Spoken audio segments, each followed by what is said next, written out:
other day, I made a video expressing my dissatisfaction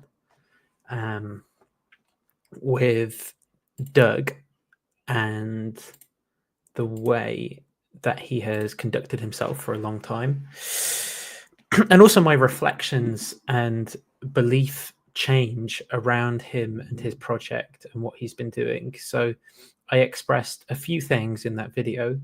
One of them was that I think that he has got worse over time. But the other one was that I think that some of the bad aspects of what he's done have been there from the start. And I wasn't particularly sensitive to them initially. So I do think that Doug has had some positive influences on my life, and some of what he does is good through engaging people's beliefs.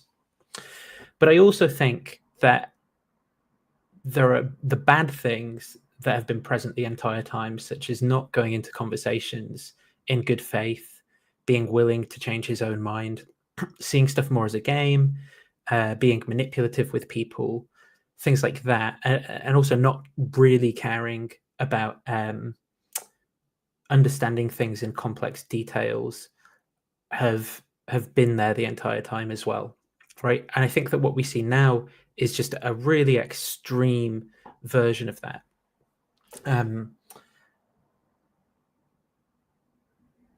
So part of the reason that I'm expressing that is because I've seen some people who are on Doug's side. You know what? Okay, take a step back. The way that Doug justifies what he does now to himself is that he tells himself, well, I'm just doing the exact same thing. I'm just being consistent.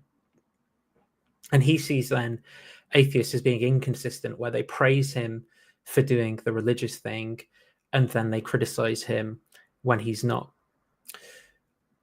I don't think that I'm being inconsistent in my criticism. Of course, there can be people out there who are inconsistent with their criticisms, but I'm not. And, you know, I've come to a set of views which I think is fair, correct, and considered, that incorporates a whole bunch of evidence around this, from watching a lot of his content and a lot of interactions and having a lot of interactions myself. And at this point, I do just think that the right view is that he isn't that great on religion either. I've been thinking about potentially making a short about this, but a few examples off the top of my head over the years have been when I have had conversations with people when I was less informed. So I think back to having, say, Josh Rasmussen on, or who else? I've had like a few Christian scholars, such as John Cottingham was one. Basically, people who are theists and had good points to make, maybe not points I agree with and not points I agree with now, but who deserve to be treated more fairly and to be listened to in a different kind of way than I did, because of pressures from Doug to engage in his type of rhetoric with people, which I think was a bad thing. Two that really stick out in my mind was one time when Joe Schmid joined an open conversation, and Doug tried to bully him with his tactics. And, you know, there was just no problem with Joe's views. He was perfectly consistent, reasonable, open to evidence, had better reasons than Doug for believing what he believed. And so there was just no need for that. And I think that this shows the flaw with Doug's approach, where he's just uniformly applying this sledgehammer, and this sledgehammer which includes tactics like you know, gaslighting people, emotionally bullying them, pushing them around a bit and stuff like that. Then the other one was, there was a conversation around 6 months ago, an open call-in, and this was after the Capturing Christianity live streams where people were allowed to call into camera. And Matthew Adelstein and Amos called in to me, and they had criticisms of me. I think some of their criticisms of me were things that I disagree with to this day, but some of them were legitimate as well. I think I'm actually glad that they did call in, because it was an encouragement for me to do a better job in certain respects.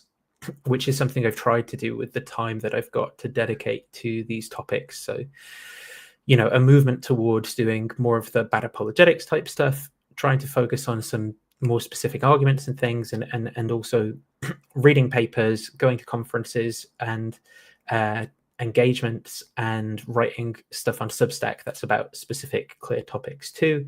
Unfortunately, that hasn't translated to shorter videos, which is partly because I've just been very busy with a lot of stuff going on in my life.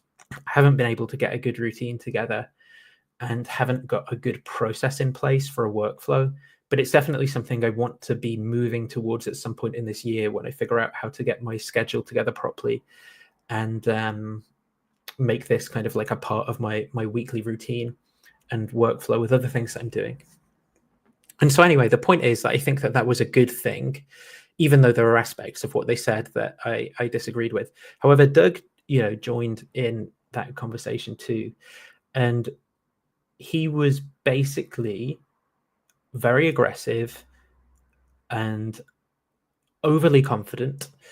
And in the conversation, there was a brief moment where he did try to engage the first order arguments with Amos and Matthew, and they ran circles around him, and he's so out of touch on those topics, so mistaken, that he couldn't even see it. And I, as the person who's friends with him, and they were talking to me, was embarrassed that I was like, this guy's on the right side here, and that I was like allied with him, because he was just saying things that were false and wrong.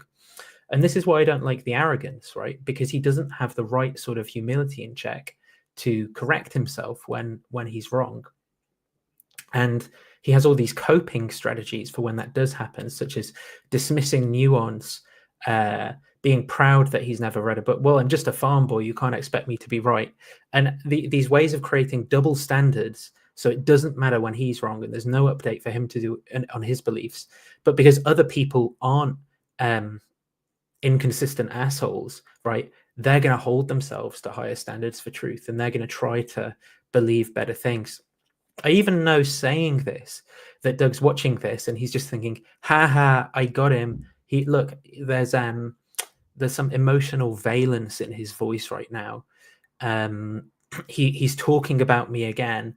Clearly, I've got to him. I've succeeded. I've won. Isn't that so good? And and this just shows how shit his goals are. Like, it's just literally a bored old man, like, trying to entertain himself by manipulating people, and it fucking sucks. So this is why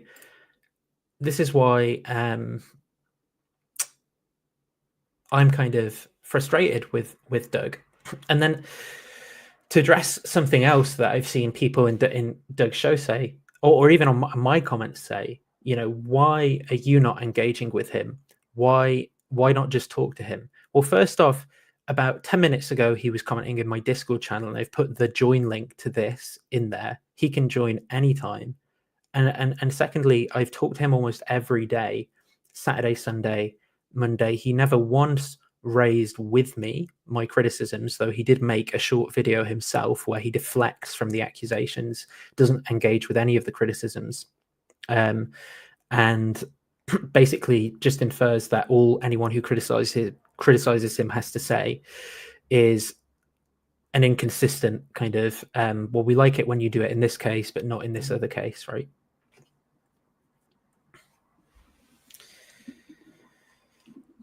So yeah, I mean, it's very disappointing, and his response will be, well, just don't be disappointed.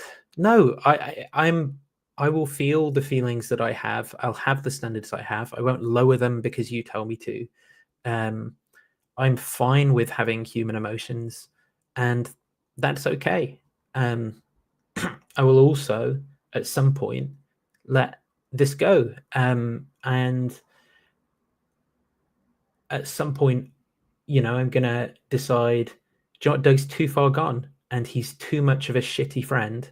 So I'm just not going to deal with him. And this is to say, look, people can be friends and disagree. So the other day with James, right, when we were waiting backstage for the Shroud apologist guy to join, we talked for about 2 or 3 hours, not even live, just in the room, disagreeing about everything. He was going into my views on language, pressuring me about whether I'm being consistent with my meta philosophy, my criticisms of academia and philosophy more broadly. He was, talking about how they're going to just kind of like systematically apply to all disputes, and how that can generate an inconsistency for what I believe. There are all sorts of topics that we talked about, and all sorts of takeaways from that for me. And it wasn't just some performative civility porn or something like that.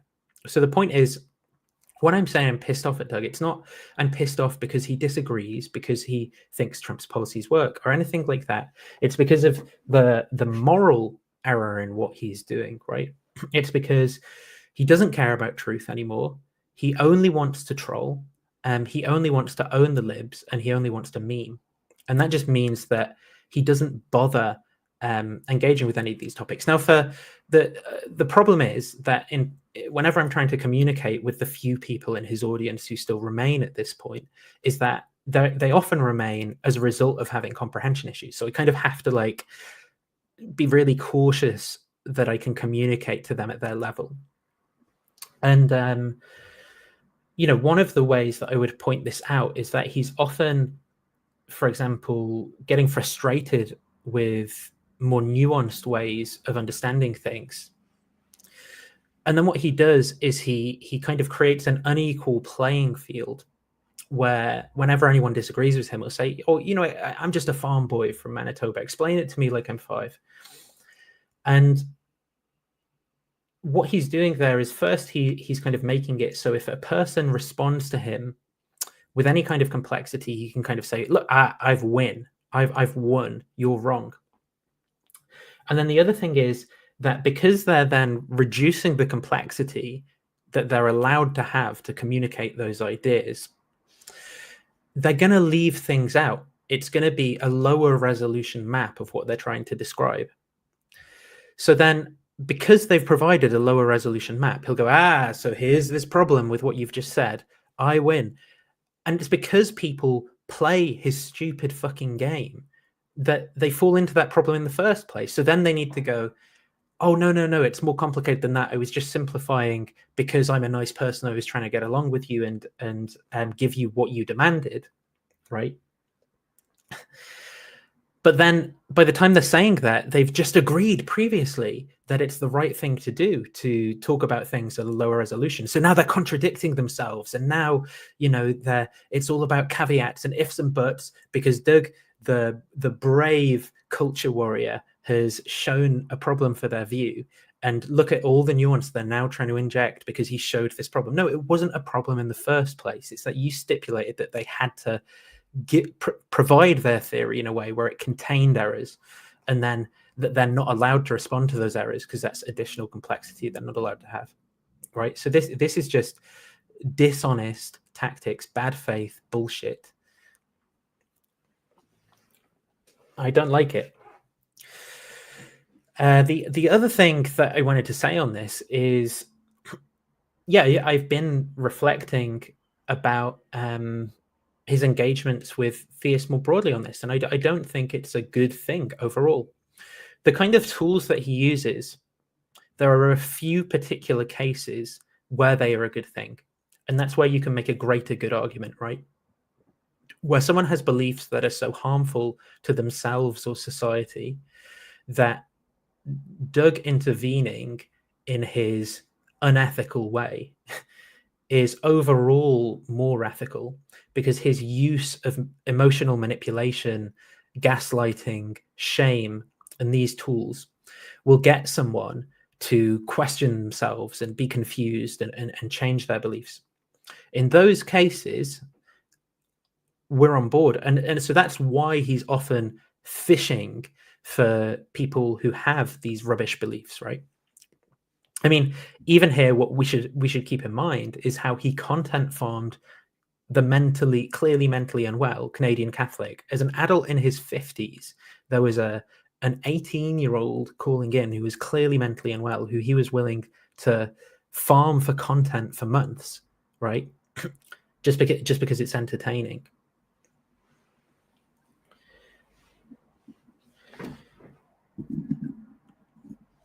It's incredibly frustrating. Now, there's this other thing as well, right? Where what Doug can always do if someone, Vesper, you don't have to walk on eggshells. I've talked to you before. And if you're allowed to not walk on eggshells, then I'm allowed to not walk on eggshells. And what I can do in this environment is just ban you. So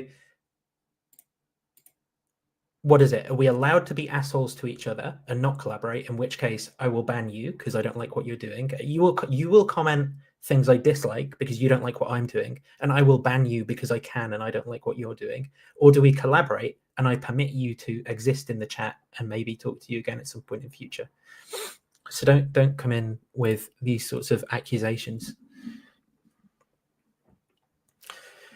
I think one thing that's available to Doug is that when people get frustrated, he can often, because he's so emotionally detached in general and from what he's doing, just change his tone of voice and ask a question. And it does a lot rhetorically. So, for example, in a conversation with a trans person, he might ask a question that he knows is going to offend and upset them. Like, can't you just say you're a man? You know, he likes coming into like these Discord rooms and stuff, and he'll say stuff and engage in a way where he gets under people's skin and riles them up.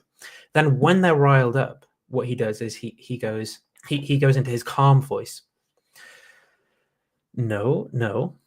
And then, you know, maybe a mod or something like this. There's this video with Jack Angstrike. Jack starts shouting at him, and he's like, he's talking to this other person. He goes, "Can I ask you a question? Can I ask you a question? Is that okay?" And then what he also does is triangulation. So triangulation is a strategy for manipulation that's typically used by, again, abusive communicators. You know, it's one of the diagnostic criteria for NPD. And triangulation is where you basically just play people off against each other in a conversation. So you might see this come up with a partner, for example, where you say, look, my ex never used to do that, you know, and she really loved me or something. And what you're doing is you're basically just using other people in order to like manipulate someone in a conversation and make them compare themselves. And so Doug frequently does this in conversations that he has with people. So in those sorts of Discord rooms and things, he'll go, I think it would be better if the moderator wasn't here and we could just talk, don't you think? Because the moderator's pissed off because they see the game that Doug's playing. They know he's being dishonest and they want to protect the person from the dishonesty and the traps, right? What? And then he goes, why is it bad for people to walk into traps?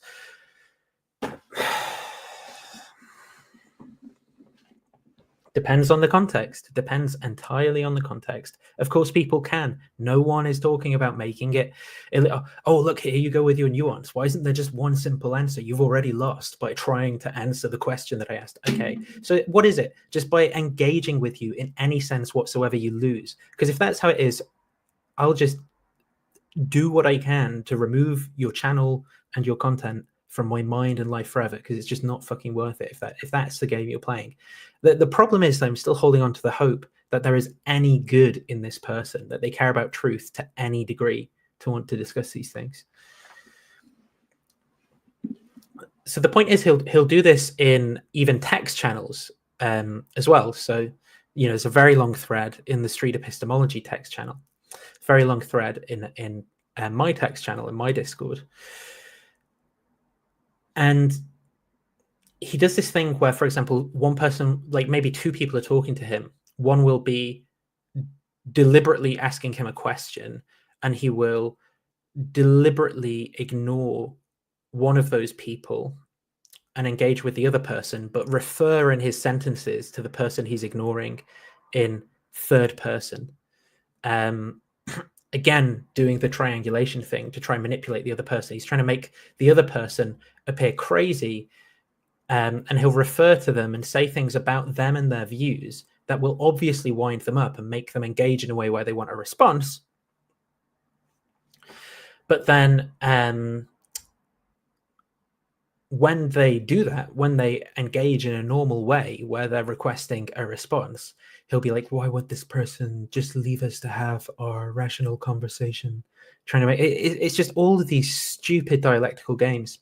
And then right at the end, he just goes like, oh, thanks for playing. Bazinga. It's all just a fucking meme at the end of the day. Nothing matters. And that's true, because when you're in a fucking gated community with all the money and privilege in the world, it doesn't matter, right? There's no problems for you. The thing is, he's going to experience this in the next few years, that his vision of reality here is fucking bullshit, because his kids are moving out into the world, and he's going to realize that the stories he tells himself about how the modern economy works, how the modern world works, aren't going to work for them.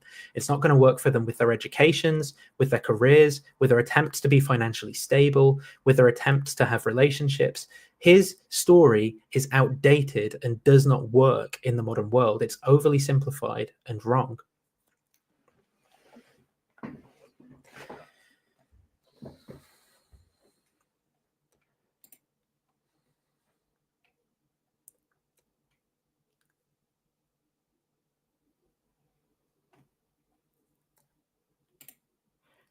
Doug's views are not really extreme. 43% of Americans approve of the Republican Party, while only 31%.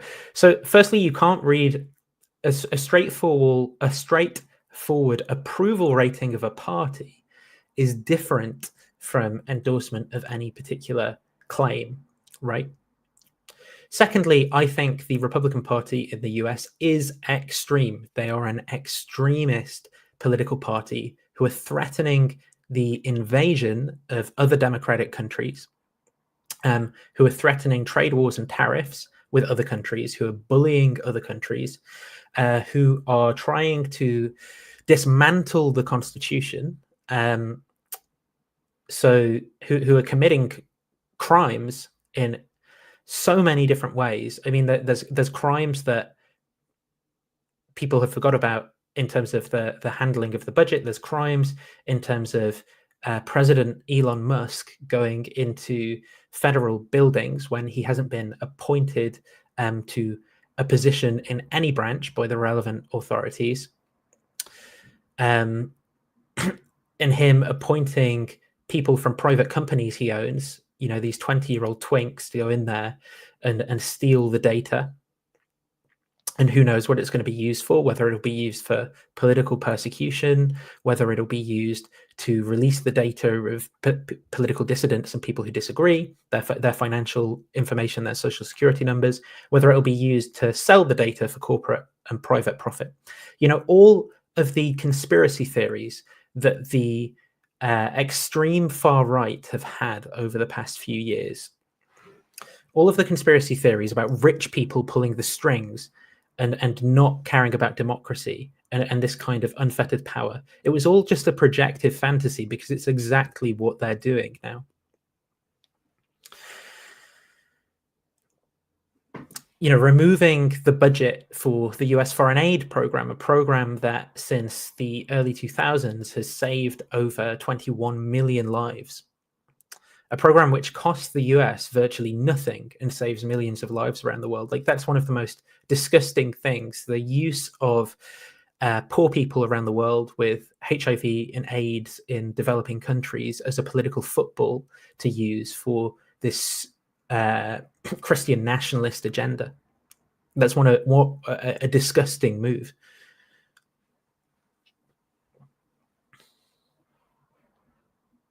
And again, done without the relevant notice period for changing the budget in that way.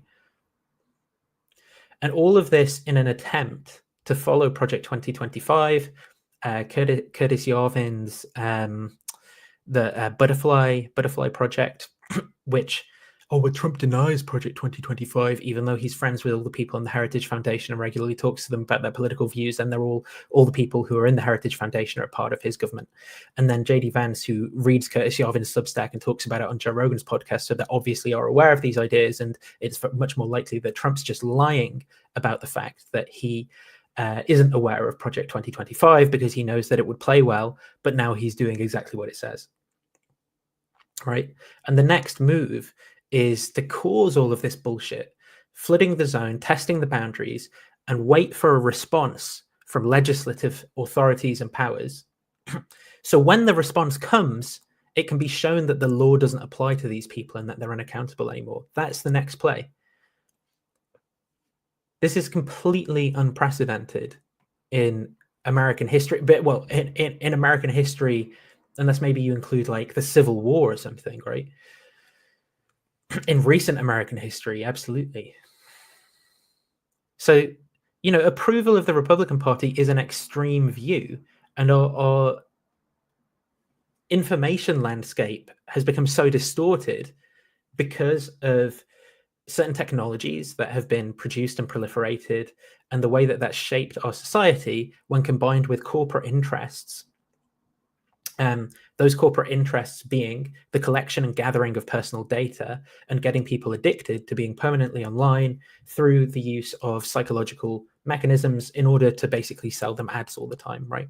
So a combination of these things, of data gathering from people and getting them addicted and using their emotions to rile them up, has created these platforms that have turned out to be the perfect disinformation machines for controlling information, controlling people's beliefs, and spreading bullshit. And that's what's radicalized politics in the US.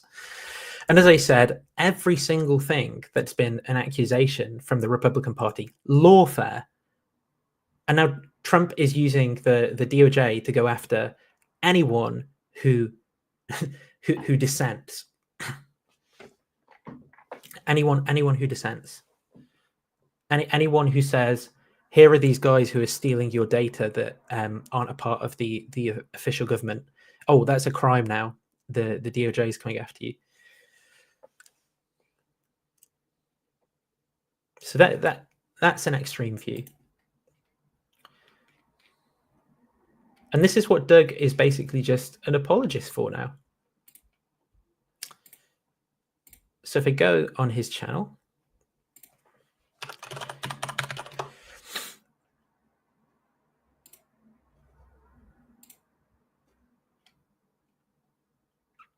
we'll see that he's just gone live ignoring this, doing one Alex versus 5 atheists.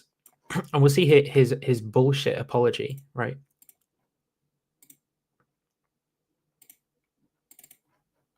Hello, it's Monday night. I finally got to open up my mail after a long day. And for him, I think that mockery is his ultimate defense mechanism, because there's just not a bone of integrity left in him at this point. He's so baked in his sins. And I got a letter from the Home Office in Wichita, Kansas, the complaint department. And I've been getting a lot of criticism from atheists lately. And I take these seriously because I want to improve my channel. Here's the complaint list here. And so I'm just going to read these out in random order. Doug has bad takes. He uses bad faith hypotheticals. He uses too much sarcasm. He's irrational and he has blind spots. He asks too many leading questions and he's too aggressive. And then he advocates for the erasure of trans people legally. He advocates against their healthcare according to the best standards of medicine and the best evidence that we have. He is in favor of people losing their lives if they're not economically valuable. All sorts of just disgusting and horrible things that he's an apologist for. He sent me a couple of videos where there's been a ton of complaints like these as an example. And by the way, the part about people's lives not being valuable if they're not like economic contributors in some sense, if they're not the right sort of people, that is one of the core parts of fascism. Example, Yeah, here's a video I did 13 days ago with the Think Institute. I think his name is Joel. And then the second video they sent me was, when I critiqued Wesley Huff on Joe Rogan's podcast. And what's that, Myron? Those are the wrong two videos? They only complain about my techniques when I'm talking about woke progressives? See, and that's all he's got. He's like, haha, I'm being consistent. They only complain about me when I'm talking about woke progressives. And as I said, that is not the whole of it. I think he's been bad bad in all sorts of interviews with theists. You know, I watch back the Randall Rouser conversation actually now, and I think that Randall was just mistreated, and we all, when I say we all, I don't know how many people were around back then, but myself included, justified it. Because it was Team Doug, and Randall's a Christian, and at least for me at the time, I just deconstructed from my Christianity, so I was upset and frustrated with the lies I'd been told, and very confident that I couldn't trust anyone who was a Christian, that they were selling me up the river. I didn't have the more nuanced and complicated view of people that I have now, which is that some people, there are some honest, good Christians who are not just trying to sell you up the river, and they're not just assholes, right? Religiously, it was very like black and white, and that was probably still a product of something I hadn't deconstructed, that I developed coming into evangelical Christianity in the first place. So I think that that's an old example of an interview where Doug wasn't right, the Randall Rouser interview. And there's many examples since, and there are also examples where I think that Doug has done some good in the conversation too. I just think that they increasingly become fewer and far between. And basically now, the vast majority of his theistic content is instead him calling in to Calvinist pre-suppers, and then they spout off some MAGA horse shit about like keeping illegals out. And he's like, you see, you and I agree, we're tough men, not like those liberals with their feelings and their human rights. Like it's just, oh yeah, really challenging, Doug.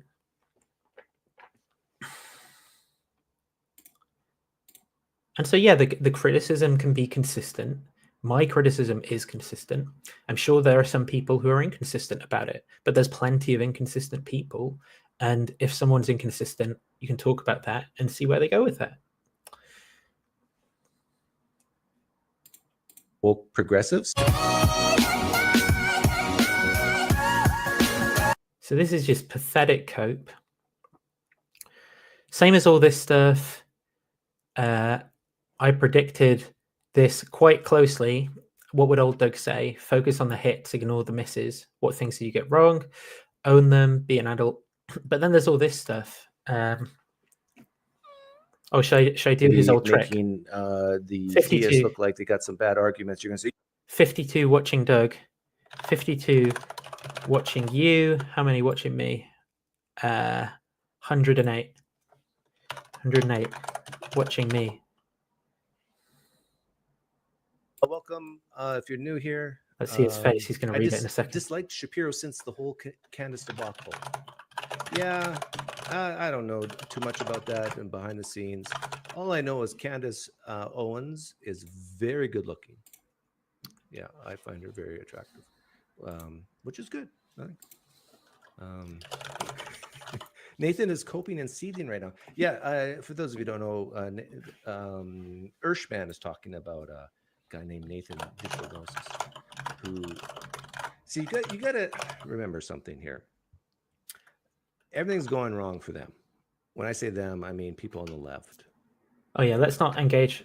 I mean, even the Democratic Party doesn't like themselves. I just saw a poll out that the dislike of the Democratic Party is at an all-time high, meaning all-time most disliked, and the Republican Party is at an all-time. Which doesn't mean that people fucking endorse Trump's policies en masse. There was fucking voter suppression, and it was a low turnout.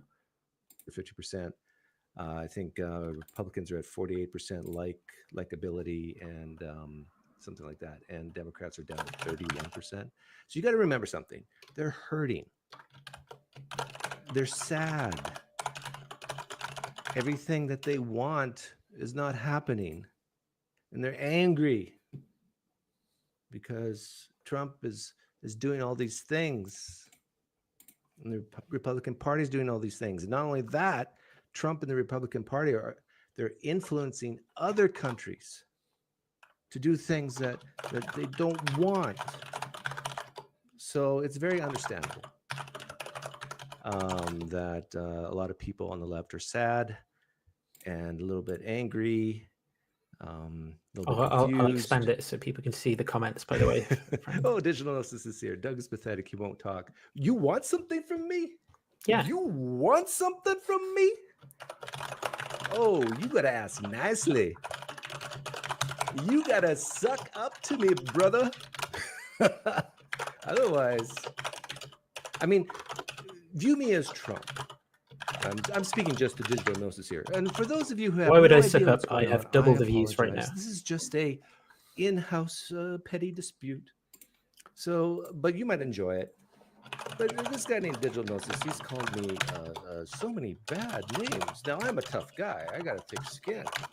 But if you want to come on my show, or if you want me to come on your show and have a talk with you, you got to ask nicely.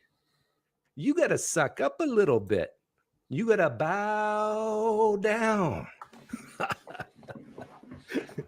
Because I don't need you. You're the bigger channel. I don't care. You're not the bigger channel in terms of subscribers. Oh, subscribe like Cameron when you used to do. Oh yeah, your subscriber. Digital Gnosis, if you want me to scratch everything I had planned for today, because I was thinking about doing this yesterday evening already. If you want me to cast aside Ben Shapiro, who's my favorite Jew, and if you want me to cast aside Alex O'Connor, who is a great thinker, probably better than us, me and you, and we're pretty good. If you want me to scrap all that, you got to ask nicely. You got to lick my boots.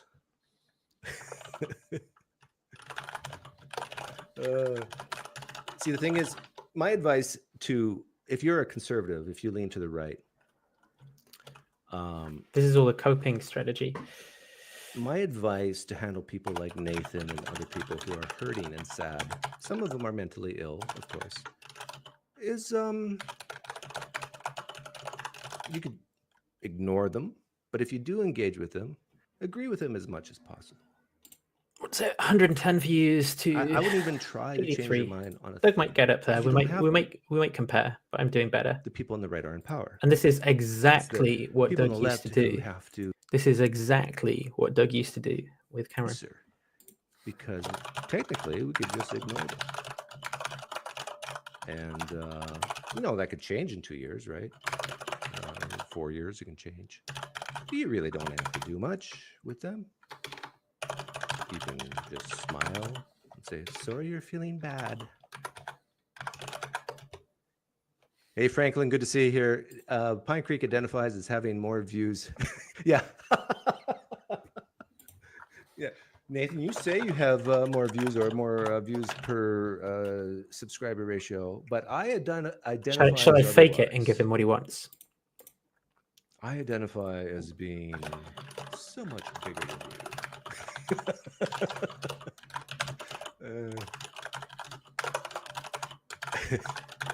Well, what's it going to be, Nathan? Are you going to lick my boots and be nice? Yeah. Or are you going to can I throw a tantrum like a toddler? What's it going to be? I'm going to fuck you up when you come in, is what I'm going to do. If you promise in front of my live stream audience, I promise to break my promise. Come on to my show and be respectful. We can have a cordial conversation, aka read Nice Wonder, cordial curiosity. I'm gonna fuck him up so bad. Yeah, we could do that. And he's gonna keep it. He's gonna try and avoid talking about topics. Oh, look at that! He's starting to lick my boots. He's gonna try and Doug, talk about it what? like I came in too hard. Why don't we talk about our disagreement, please? playing you like a fiddle. I want to admit I just manipulated you too to do that. So, Doug, you're very good at manipulating. You just manipulated me. What do you think? I'll let the people vote. You're very good at that. Because we can still do it, Nathan. But the question is, do I want to do it right now? Because I had this planned. Let's see. So what he'll do when I call in is he'll go like, you to come on. He'll go like, they like "Oh hi, what's going on in your life? You're upset about the vote. Hey, well we agree. Now see you later." And we won't talk about anything. Nathan, or 1 versus 25. Yeah, you can go over there and vote for guys. Go and vote. Go and vote. Go and vote. Go and vote. Go and vote. Go to Pine Creek and just vote, and then come back here to give me the views. Do I go vote? Go vote. Yeah, I'm going to make it binary. Let's manipulate the vote. It's tight, guys. It's tight. People decide. Look at it. It's tight. I am nothing but flexible. It's tight, guys. It's 50-50. You can make a difference if you get involved. 56, 44. You guys want 58 drama? But make sure you come off Doug's channel afterwards to come back. Critique and review 1 versus 25. I have Ben Shapiro versus a bunch of left-leaning people, and then I have only you have double viewers. You're getting super chats too. Thank you, Pandora's which I actually haven't seen much of. I've seen little snippets of this, and so I was really looking forward to watching this. This one I've watched most of it. Yeah. Talk about that, Doug, because you're fucking scared. Talk about how you want that to happen more. Live conversations are much better, in my opinion. Well, dude, I've heard it both ways. I've heard some people say, Doug, why do you bring on guests? Why don't you just do the critique videos like you used to do with the theists and, Thank you for your vote. Thank you for your service. Dumb and crazy, anyhow. So just do critique videos. But then other people say, no, it's better to have live guests. So far, Nathan's winning out. Put your vote in. Yeah, he's not liking that. Wow, we got good engagement. His anus, Nathan. His anus puckered. We got 110 people here and 80 votes. That's great engagement. See, now some people are going to think, Nathan, that you and I are actually really close buddies. And should I go rapport? Disputes should I go like benefit both our channels? Rapport and joke what some straight people away? Are thinking right now. So what I need you to do, please, is if and when you do come in, just being desperate, you let the people know this is not fake. We're not just making up this dispute, but that you really do hate me. Gotta let people know the truth. Maybe hate's a strong word, but you really dislike me and you think I'm going to my views will end up killing people. Doug's dopamine is peaking right now. Why can't we do both? Maria asks. Maria. That's what he's fucking stalling for time now. Maria. Stalling for time, hoping it goes the other way. She just doesn't think of an either. Thank you, Vesper. Thank you for your vote. Hindu philosophy. Sorry, I misinterpreted you earlier. Why can't we have Nathan on and do the 1 versus 25? Yeah, but that's what I'm thinking. Maria, should I outdo his shitheadedness? Should I outdo his shitheadedness and be a dickhead to him, or do I go in nice? Like, do I come in and not give him a fucking inch, or do I like hold his boots to the fire, or do I build rapport first but not give like generous tit for tat? First, and I guess Nathan's going to be first because we're at over 100 votes. Yeah. So let me get. Do you think stay calm? Whereby link up here. You ready, Nathan? You better show up now. I think he thinks that I can't control my emotions. If you don't show up now after all the work I've done here, I'm gonna be like Back to the Future and call you chicken. Let's see here. Okay, I'm just gonna switch the tab I'm sharing on.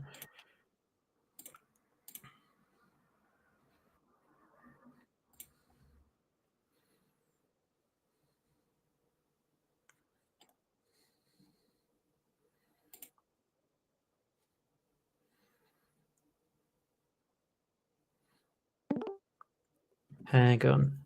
Is that you, Nathan? It is me, but my Okay. camera, I don't know why that's not working. Hang on, is that working now? Nope. No, that's weird. You OBS. don't have to Oh, show there we your go. face. Got you. Oh, there we go. Gotcha. Okay, what did you want to talk about? I wanted still don't see to. you, but Oh, you don't see me? Are you sure? yep. Should I try? Okay. Let me try refreshing. 1 sec.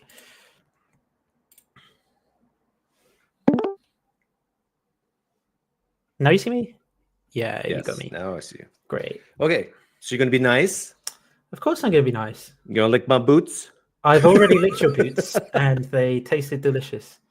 And are you going to tell the public that you and I are not in cahoots together just to get more views for each channel? So Because some people do that. I don't know if I can lie to your audience. Now, I don't know if it's true or false, but what people have been saying is that we might be disagreeing. Okay, but it's not like you and I say, "Hey, let's pretend to have this fight and then get more views for our channels." We're not doing that. Yeah, I don't know what's true or false, but people have been saying it. Okay, I'm open for anything you want to talk about. Yeah, so I mean, one thing that I find frustrating is that one of the ways that you justify the way that you engage on politics is you say that you're just being consistent. So I think I've got in technique and style. Yeah, in technique and style. Yeah. So I've got two criticisms. One of which is that I don't think that you're being consistent. Okay. And the second criticism that I've got is that I think that some of the things that you're bad with in politics, you're also bad with in discussions with theists. So that would make me consistent. Well, no, you consistently bad. It'd make you consistently bad. What I'm saying is there's no kind of contradiction in the criticism of what you're doing, which is, the way you're dealing with it is that you're saying the people who are criticizing me, they're all over the place. They say, they special plead when it's politics. No, I just say that about you. Well, sure. Well, and people like you. Yeah. They're not everyone. Yeah, sure. But, I just don't think that that's true because that's not my criticism. Okay, so you're saying I'm not being consistent in my style and technique. Can you? Yes. Can you elaborate on that or give an example? Sure. So, for example, when you talk about politics, often your concern is with what's possible. So you'll say, you want to just get people to say, is it possible that climate change isn't bad? Is it possible that racism isn't bad? Or something like that. Some kind of like technicality based on epistemic possibility. Okay, and can I pause you there? Yeah. Okay, so let me respond. I like little chunks, little pieces.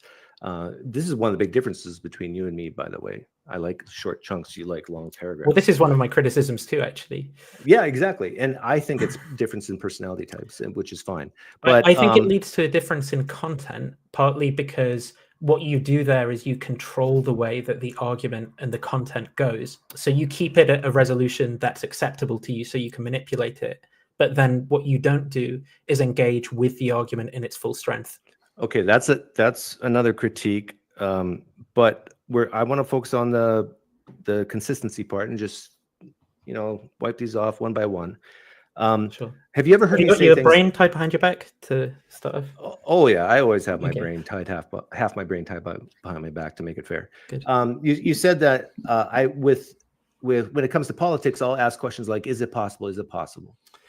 Not just that contain the phrase, is it possible, but the conclusion will be getting the person you disagree with to admit the mere possibility of something that they disagree with being true. Okay, first of all, I don't deny that I sometimes do that, but have you heard me say things like, I really don't like questions like, is it possible? Because the answer is almost always yes. Have you ever heard me say that? Yeah, I mean, I think you're inconsistent in a bunch of ways, yeah. Is it inconsistent to do one method? Let's say sometimes you can use the question, is it possible? And it'd be okay. Like, for example, with theists. Yeah, of course. With theists, I have asked that question. If a theist comes in and is just really adamant that there has to be a God and there can't be a God, I'll reaffirm that by asking, is it possible that our universe exists and no God exists? You've heard me say stuff like that, right? Yeah, I know. I think that there are legitimate uses of the sentence, is it possible that? My point is, in terms of what the goal of the conversation is.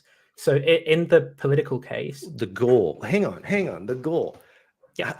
You know my goal in every conversation? Yeah, because you hit the same finishing point, and once you've achieved that, you say, great, my work's done. We agree. Okay, sometimes we do agree. What's wrong with that? The problem is that the point of agreement is an artificial one that you've established with a claim about epistemic possibility. So it's just trivially true. It's kind of like if you concluded with a claim like A is A, and it's like, great, we agree, A is A. And it's like, well, we've not actually done anything to get towards resolving the dispute. You've kind of engaged with someone who thinks some conclusion is true. Like, for example, what if my goal is just to find points of agreement, whether it's trivial or not? Yeah, but that's I've succeeded, right? Yeah, I don't think that is your goal, though. Your goal. You're inside my brain. Well, I don't have to be inside your brain to be able to come to psychological conclusions about your motives. Oh, so you wouldn't mind if I do the same to you? No, I don't mind. You do the same to me all the time, like when you accuse me of being mentally ill. I mean, as I'm sure your audience can see, it's not just mental illness that is driving me. I actually have points that I'm making, right? But you accused me of being mentally ill the other day, and you also said that it was was that wrong? I think so, yeah. I don't think that it's Have you been diagnosed with a mental illness from a professional? Yes. Okay, I wasn't wrong. You were wrong, because there's no causal link between depression and being right about criticisms of Doug. I never said that. All I said is you're mentally ill, and you just admitted you are. And why does that make me wrong? It doesn't. You could be right. So why mention it? Oh, because you called me a bad name and I got mad. Right. So what's the point of that? So stop trying to play games and engage with criticism. Hang on. Stop playing what game? Name calling? Yeah, exactly. Would you take your own advice? Yeah, I would take my own advice. The point is that I'm You playing... want me to bring up some Discord chats? You can, because what you'll see is that I'm playing the strategy of generous tit for tat. So I came in and made... Generous tit for tat. So I came in and engaged with you to talk about the first... So we can deflect onto this if you want, rather than engage with the criticisms of you that I've made, right? But so far you criticized me for not being consistent, and then I asked for an example, and you said about the possible and the impossible thing, and then you admitted that sometimes it's appropriate, and then I do it sometimes, and in my opinion, I believe that when I do it, it's appropriate. So what's the problem? Yeah, you've not articulated what my conclusion is there. I didn't. You haven't come up with a conclusion. All you gave me was an example, and I'm just reciting the example back to you. Because you're watching me speak, and when you see that I'm getting close to fully fleshing out my point, you go, oh, not like that, give me a lower resolution point, or you slightly distort what I've said. So you say, oh, so you're saying I can never say the sentence, is it possible, in a question? And I'm like, no, that's not the point that I'm getting at. Now, if you're interested in hearing my point, I will make it go ahead for you. Yeah. So when you're talking to people about politics, they will have some substantive point that they disagree with you on. So here's an example claim. An example claim might be climate change is bad, and we should encourage policies that prevent climate change due to human actions. Okay? So then what you will do is go through a dialogue tree with them, and the concluding point that you often get to, and before leaving the conversation, is getting them to say the sentence, it's possible that climate change is good, right? In the case of politics. So you'll be like, but can you say that? Can you say if people drove around diesel cars and it sucked in carbon dioxide from the atmosphere, that would be good, right? And part of the reason that they won't want to do that is because they're trying to communicate a point, and they see that as being asked in bad faith. It's not being asked to actually further or progress on asking the question, is climate change bad and is it happening? Instead, all that question establishes is something that's epistemically possible. So it's a bad faith conclusion that you've reached. Why would why would I ask that question? For a good reason. The reason that you ask that question is you think people have these emotional biases that are getting in the way of them evaluating the questions. So you think that if they're able to say that sentence, then it means that they're more accurately able to assess the first claim. Right, they're not as doxastically closed. And the reason that I think that is wrong... Hang on, would you admit that would be a good if I'm trying to ascertain if someone is doxastically closed on an issue, then that question is appropriate? It can be. It depends. It depends on the circumstance. Yeah, but what do you mean? Thank you. Like, I'm more than willing to admit the things that I think you get right and that are good, Doug. Okay, so you just have an opinion that it's whenever people disagree, they have it's not opinions. appropriate. Whenever people disagree, they have opinions. So everything we disagree about is either your opinion or my opinion. So your opinion is that I just do it not for good reasons more often than not.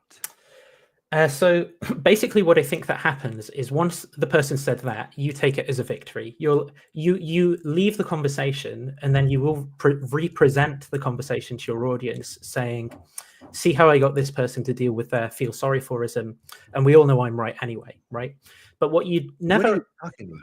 But what you never do... Well, I can repeat it if it didn't make sense or something, but... No, I understood the words that are coming out of your mouth, but you're assuming, okay, because I get someone to admit that climate change might have positive effects. That's the terminus point for you. I claim it as a victory, and then what? And then that's it for you. You will then, outside of talking to the person who disagrees with you about climate change or something, you will then represent that to your audience through retellings of the discussion that you had, through selected media clips that might confirm the opposite of their conclusion, things like that. And the point is that isn't doing anything to actually furthering the dispute that you had with the person about the first order claim. What you're not doing is just engaging with the first order claim. So take a person like me who knows this game that you do, right? When I call in and we disagree about something, you can do this thing and say, well, won't you just say, it's possible that I'm wrong? And then I'll go, yeah, it's possible that I'm wrong. And then what I want to happen is to actually have that discussion. But you don't do that. You don't want to get into the complexities and the weeds of the first order disagreement. And this is what I brought up 5 minutes ago, that our personality types are different. For you, in fact, I think I mentioned to this. It's values. I value truth, and you don't. That's why that happens. Oh, okay. What was the purpose of you saying that right now? The purpose of me saying that was to undermine any attempts at shenanigans that you're making to distract from what I think people should care about, which is those first order points. Do you think I'm hurting the world and people with my views? Yes. Okay. I think you're making and you want to stop that. I would like you to recognize what you're doing and to go back to some of the better characteristics that you've had that I've seen in some of your content sometimes. And what better characteristics do I have? The concern for truth. The concern for truth. The doubt. So you have the truth and I don't, it sounds like, because it sounds like I'm doing something bad, you're doing something good. Okay, yeah, you have the truth. I think, yes, I think I'm right. Doug, do you think you're right on this? Or do you think you're wrong? Yeah, I think I'm right. So you think you have the truth? Yeah, and you think you have the truth. Yeah, so what was the purpose of saying that, right? You were going to try and go down, oh, this is like a religious thing, or this is, and then try and slander it that way. The point is, the point is when two people think they have the truth, and let's say they're diametrically opposed or opposites, we both can't be right. It depends on the claim, but yeah, generally that's right. Yeah. So now the question is, I can't see the future. Can you see the future? Not like in the way you mean, no. Yeah. So for example, 100 years from now, we do nothing different and the planet's just fine. In fact, let's say for some... Do you see what you're doing? You're doing exactly what I said. You're appealing to just epistemic possibility rather than trying to inform what you believe. It's a hypothetical.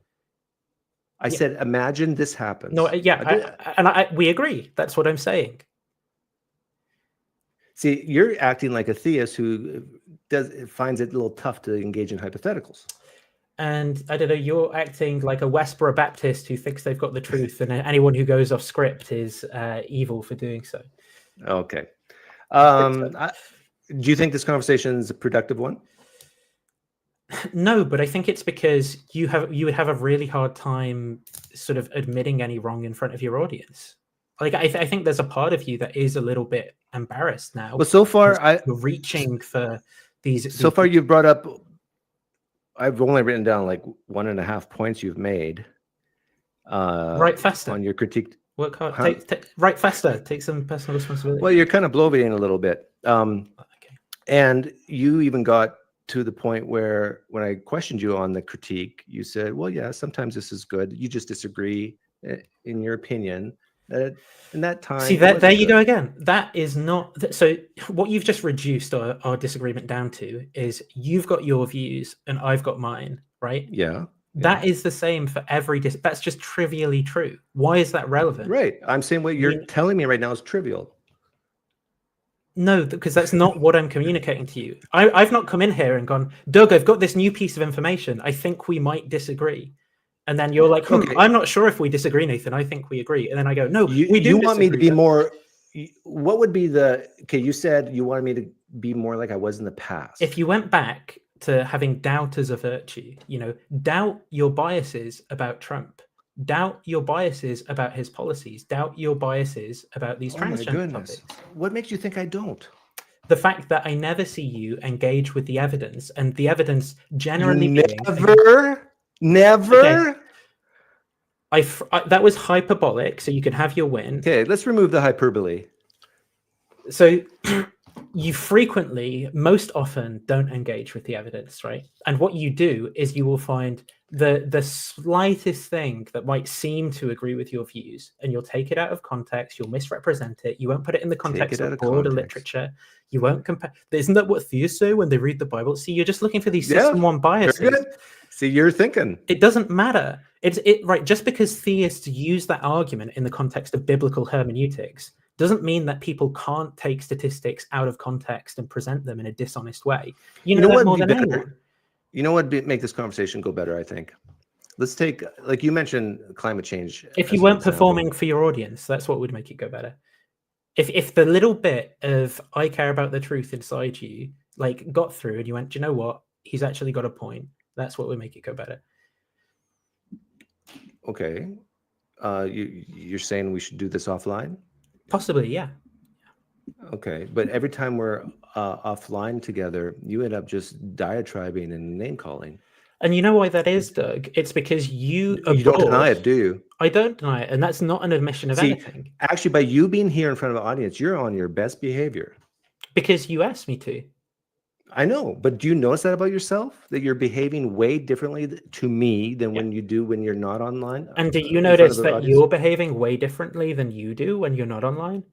I disagree with you. I don't disagree. I think that if this was offline, there would be at least I don't know, a dozen abbreviations for swear words and actual swear words at me by now. If we were offline, do you disagree? I agree. Okay. And I think you haven't done that here. I know, and it's not because I think you need to let it all out. Just swear at me. No, because I'm not going to give you that win that you want to turn your audience against me, because this is looking bad for you overall, I think. So the point is, why did you just say what you just said? Because we're in a different communicative context right now where you're communicating differently as well. So you're also controlling yourself right now in this conversation. So if I swore at you, I would look bad. Whereas in these other written conversations, when you're trolling and when you're saying stuff that you know is stupid and you're trying to push people's buttons and you're not communicating like this, then it's appropriate to say, stop being fucking stupid, Doug, or something like that in that context. So I wouldn't do that right now, because then I would just look like an emotional asshole and you'd get your win. He doesn't think about these things because he's too emotional. But that's not what's going on. I'm capable of both being frustrated, having appropriate emotions, and of withholding those emotions to think about things and reason. Well, why don't you model the behavior, desire, and teach me? So let's take you mentioned Trump. Let's take Trump. So pick a topic and then you tell me how, as a conservative, I should talk about it. So what issue do you want to talk about? I think if you were a conservative, you would be deeply concerned about the undermining of constitutional democracy in the US and the rule of law. I think you would care about the release of prisoners for committing violent crimes who have gone back to domestic terror networks in the US. I think that's something you would be deeply concerned about, concerned about than you're concerned about. Have you heard me say that I'm against what Trump did, pardoning the people? I have heard you mention it, but it's the emphasis, because what you do is you mention that and then you're like, you give me zero credit for that. So I give you some credit, but I think that what you want me to do is focus on giving you credit where actually you're not Okay, you're right. appropriately Let's focus on the recognizing. bad stuff I do. No, Okay, that's and not what I'm UT saying as well. What I'm saying is I think if you look overall, that's a minuscule proportion of the way that you're representing these ideas, when it should occupy a much larger space of what you're doing. Okay, let me what he did is horrific, and you should be calling that out and be shocked by it, and you're not.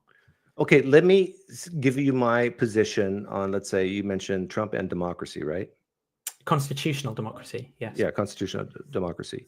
Let me see if I can say something about that. And then if I say anything that you think I could say better, then you can use your language to say, okay, as a conservative. So this is what I think. I think January 6th was a bad day. We've talked about this anyhow, but for the people listening, they might not know my views on this. January 6th was a bad day. I don't view it as an insurrection. I believe that Trump flip-flop back and forth as he usually does on some things. But one can view it, and I think Trump viewed it, at least partially in his life, as he was not hurting democracy, he was saving democracy. But I can't get inside Trump's head. And sure, there's things that are recorded, what he said and what other people said to him, his advisors and so forth. But Trump is Trump, and he'll do what he wants to do. And I think he viewed January 6th, not January 6th, the days prior to January 6th, as him trying to attempt to save democracy, because he really believed that he won the election. Now, that being said, I believe that what he did was wrong, unethical, and he shouldn't have done it. The Georgia thing, calling that governor, was wrong, unethical, he shouldn't have done it. All those things. I still don't think what you've said there is fair. I'm happy that you're not now engaging in pure polemic, but I think that you are still downplaying how bad it was. And now that could be because of lack of information, or it could be because you're okay with attempted coups. See, I don't view it as an attempted coup, number one. Right, which could either be because of this value difference where you don't value constitutional democracy and rule of law, or a lack of information, as I said. Those don't. Remember today you said last it could be that you're correct and have something that I don't know, but the point is that I've never seen you talk about these additional points. So for example, I don't think that you know about the conspiracy of the fake certifiers or Trump's calls to them. So why are you not often talking about that when you tell this story? Why are you not saying? I have talked about it. So you say what you just did when you tried to downplay. When you just tried to downplay what Trump did. You said, "Oh, Trump will be Trump, and he had a bad day beforehand. So let's just let whatever happened go." Yeah. But here's what actually happened, right? Trump conspired. Hang on. Do you remember what I asked you to do? No, this is relevant to the point. Trump conspired. I asked you to model Trump conspired. I didn't agree to do that, so I'm not conflicting myself. Okay, so you don't want to teach me how to be better. I don't have to teach you how to be better by behaving in a way that you want me to behave that's going to justify this kind of apologetics for fascism. I don't think that will help you. I don't think that that's what you need for help. I don't think you need me to not communicate the points against your view in the way I want to in order to give you help. Okay, go on. So in the days preceding that, Trump conspired to have this certification scam happen that would override the legitimate certification, right, of the election in various places across America. So that shows that it was premeditated. That shows that the story that what Trump was doing is simply. It doesn't matter whether or not you know it, because that's not the question. You accuse me of having lack of information. But continue. Yeah, but I don't think we're down that tree, because I think it's possible that you know this, and there's a reason that you don't present it to your audience, right? And the reason that you don't present it to your audience is because you're engaging in either this apologetics for Trump, where you think you don't include this information. Hang on, that's you're doing mistruthing. I'm not doing mistruthing. I have presented it to my audience. So in fact, I've had callers come in to my show, and we've talked about this exact same thing before. My claim isn't that you've never talked about it. My claim is that not enough for your liking. Well, I think it's incredibly relevant for raising the point. So you just tried to say more, Doug. No, tell the truth, Doug. Actually, not lie by omission. Not do more. I'm not like. You just admitted I haven't omitted. I'm not saying won't somebody think of the children. I'm saying tell the truth about this attempted coup in your country, which is now undermining But I constitutional don't view it as democracy an in the attempted US. coup. Why I would I know lie? you don't. But the reason that you don't view it as an attempted coup is because you're engaging in all of this, like filtering out relevant information, so you don't think about the thing as a whole. Nathan, I could say that same type of rhetoric right back. Okay, so tell me what information I'm missing, and I will update my beliefs because I'm details oriented. No, Nathan. The point I'm making is, let's say you and I had the exact same information about this. Okay, your brain holds the exact amount of information as I do on this topic. We could still come to different conclusions. That's possible, yeah. Yeah, and so I can use that same rhetoric back on you. Okay, so what am I wrong about? Do it then. Like, what am I mistaken on? I'll change my mind. It's not about being wrong or right. It's how you view it and how much you value it and how bad you think it is. So or which of my values are mistaken then? Like, let's have a first. Your values are not mistaken, Nathan. So then how do we do it different? This is your opinion. Well, no, because the information that we have are our opinions as well, and the values that we have are our opinions as well. Yeah, your values probably stem from a background that you've had. You've probably been, I don't know, bullied more than me, abused more than me, had a rougher life than me. And so why does that stop me? Why does that stop me from seeing that it wasn't a coup? No, I'm saying that is what makes you more likely to say it was a coup. Yeah, that's what I'm saying. So what's the? Yeah, and I just explained it. No, you didn't. I don't see how that has anything to do. Your background, your history, a ton of social stuff in your life. When you see what you view as an oppression or an injustice, you view this as more bad than, let's say, I do, because I had maybe a better life than you. So Trump premeditated an arrangement with people across states to have a fake certification process for the election, and then the next day when there are crowds there, which he knows contain members of domestic terrorist organizations, he tells them, we need to go down there and fight like hell, right? And so how is all of this best explained by me like being bullied more than you? Why is that not the best explanation if I wasn't bullied? That's not explaining that. No, so that's what I'm saying. I think the best explanation of all of that information is that Trump was attempting a coup, right? Now, you think the best explanation of all of that information is Trump wasn't attempting a coup, and Nathan believes that because he was bullied. Why is that a better explanation than my one? What I'm saying is that on January 6th, you view this as an insurrection and a coup, correct? Yes. Okay, and I don't. We both obviously I knew that, Doug. I already said that to you. I'm just recapping. And I'm saying that the reason why you are quicker to view it as a coup is probably because of your background experiences. Probably because maybe you don't like right-wing politics. Maybe it's because I'm a conservative, so this is wrong. I don't like fascism. So I'm a conservative. So let me explain my point of view. Like I'm here to help you understand me. I think rule of law is a conservative value. Like I don't know why you're not with me on this. Well, I said it was bad. The only difference between us, I think, is that you view it as use different words to describe it. I think upholding the institutions that history and tradition gave us is a conservative value. Why do you not think that's a conservative value? I do think it's great and a conservative value, upholding institutions. So now can you explain why it is that my being bullied like in primary school means that I view it differently? Like, oh, that's easy, because when people, I'll use the Gaza example, people who are more likely to empathize and feel for, let's say, Hamas in Gaza are usually the ones who feel oppressed here in the United States more. Not always, but there is a correlation there. So you're less likely to side with Israel. You could know all the facts, but I'm talking about your emotion, your siding with type feelings. You're more likely to side with someone who's in pain if you yourself has experienced a similar pain. And I think that's what's happening with you. Yeah, well, I don't think that attaches to anything that I've said, because what I've said is that the best explanation of that information is that Trump was engaging in a coup. The coup was an attempt to subvert the election and the certification of the new president.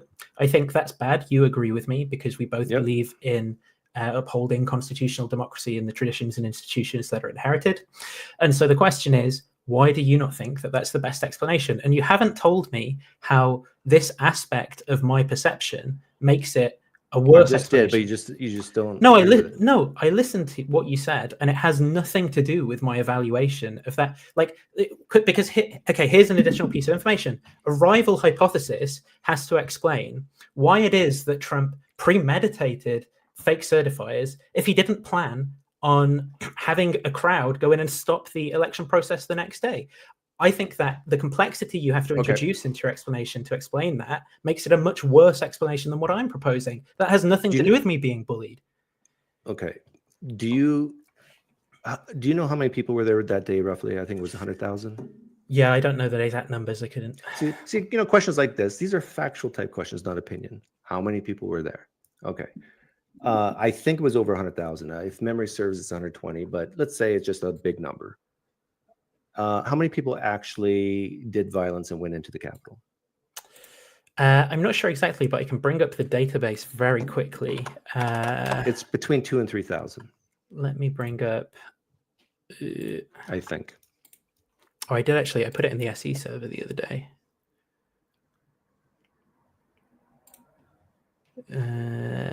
So my next question is, assuming it's 2,000 to 3,000, who actually went to the Capitol, out of, let's say, 100,000 or so that were there that day. Mm-hmm. You think Trump was banking on the fact that 1 or 2% of the population could overthrow the government? So given the numbers that you've said of the people there, yeah, given the numbers that you've said, right, percentages are not necessarily going to be reflective, and all it takes is for one person to take Mike Pence out and shoot him, to encourage violence. Yeah, or hang him, as the gallows was. True or false? There were guns found by the protesters inside the Capitol. True or false? I'm not sure if there were guns found inside. I know there were guns outside. You're not sure? Not inside. I know something you don't. Well, it might be the case that there weren't. It's not really relevant to my point if people are going in with zip ties. How can you shoot Mike Pence if there's nothing, guns in the Capitol? Because what you do is you zip tie his hands together and take him outside and execute him. Ah, okay. Are you under the impression that if I was as dishonest as you, Doug, here's what I do. Well, did the police officers have guns? Can you admit, Doug, that it's possible that that they take a police officer's gun? Yes. Oh, so I win. Yeah. Thank you. Now I'm going to go and talk about your feel sorry forism, and you see how that's. How many people died on January 6th? So there's Ashley Babbitt. There's another person, and there's there's 16 or something police officers. I don't know. Incorrect. You're false. So you don't even know your facts. The answer is one. One person died on January 6th. Okay, I interpreted the question incorrectly. The question. That's because of your bias. You automatically. Oh, it was a horrible event, so you automatically import. I don't. So none of this is making my explanation any worse, right? So you're saying this. You can have your explanation. I don't care. I misinterpreted a question of yours because I'm simultaneously trying to navigate a database about the Capitol riots, predicting these gotcha questions that you're going to ask to try and frame it as if I don't know what I'm talking about. So I'm coming up with numbers like how many members of the Proud Boys, how many members connected to terrorist organizations, because I think that you're going to ask me questions like, well, how many of them are likely to do violence or something? But your actual question is how many guns are exactly inside the building? How many people? It's not relevant to my explanation.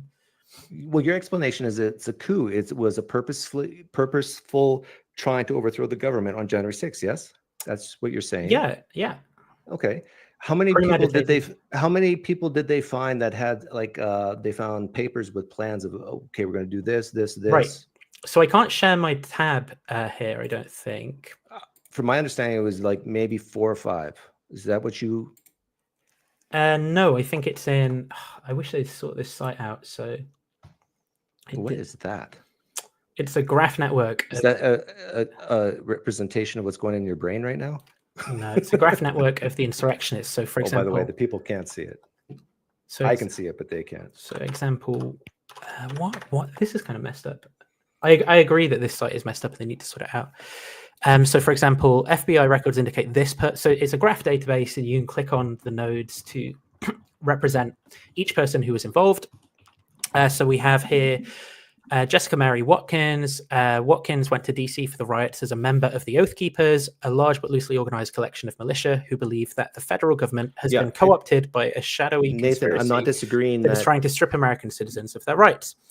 Watkins' social media states I'm not disagreeing that I already conceded that there was 4 or 5, 6.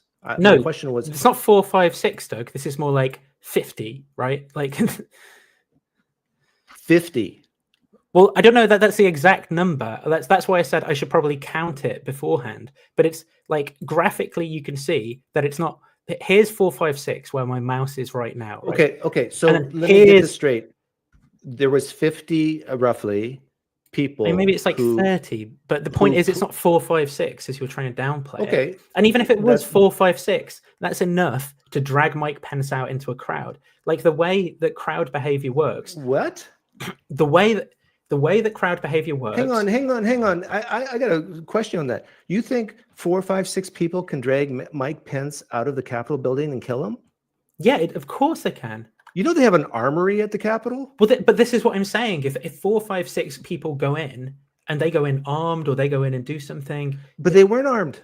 I know, but this is what I'm saying is possible. So there's also not 4, 5, 6 people that went in. I'm doing your thing of hypotheticals. Let's say it's 50. 50. Why do you care about the details, Doug? I'm just talking about hypotheticals. Isn't it possible? I know. In this hypothetical, how does 50 people get Mike Pence out without being armed? So is it possible for? This is nuts. Is it nuts? I'm going to get you to, and we're going to agree. I think. Is it possible for 4, 5, or 6? Yes. It's possible. Oh, that's nuts, Doug. Why do you think it's nuts that something is possible? But not plausible, is it? Because that's when not what I was. Have the guns and they don't. And that's not what I was saying though as well. What I was about to describe was: is it possible for 4, 5, or 6 trained people from the military to go in armed and pull him out? Right? No, that's not what weren't armed. I know, I agree, because we're talking about what's possible here. Because what I'm doing is making this meta point about how what you do is. I'm going to convince you this wasn't a coup by the end of this. Okay, so Nathan, not, because you've already agreed that they found no weapons from the protesters inside the Capitol, which is irrelevant to what best explains the point. It's not irrelevant when it comes to dragging Mike Pence out and killing him. Oh, now you're typing. Yeah. How in the world do unarmed people go against armed people? U.S. Capitol attack rioters had weapons, including firearms. Not in the Capitol. Maybe not. That's irrelevant. All I'm doing right now is challenging your thing about this coup idea of going into the Capitol, pulling people out like Mike Pence, and then killing them. I'm saying, how is it possible? Yes, but come on. You really believe that? Posts online said the protesters carried no weapons during the attack. There you go. No, thank you. No, it's saying that because that's a falsehood that they're engaging with.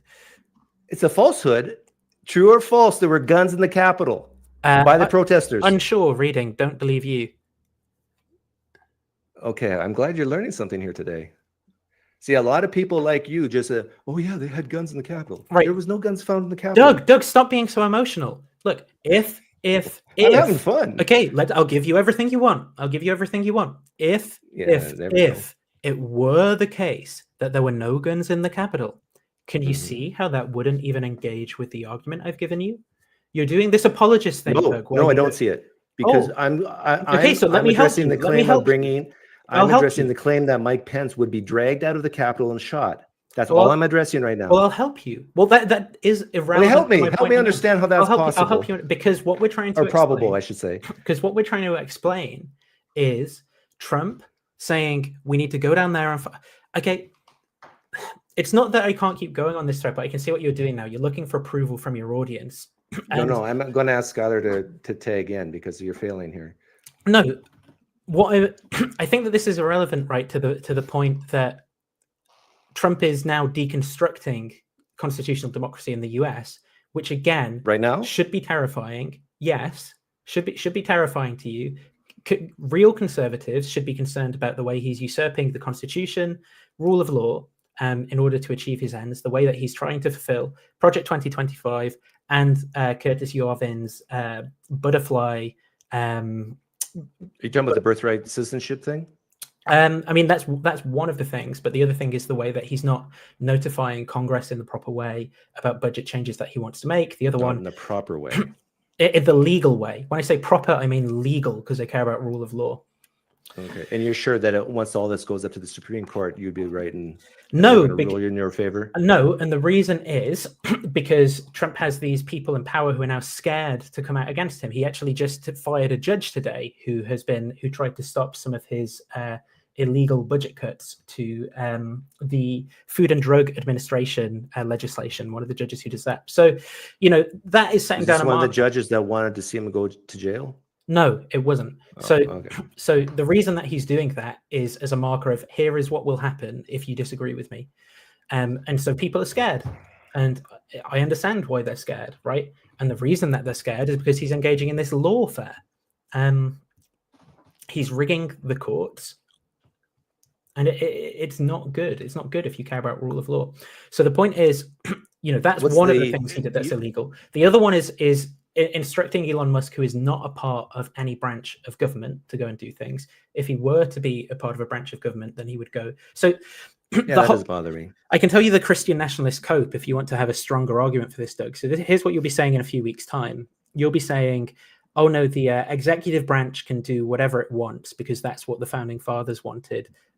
Because actually, the executive, he's the most important one.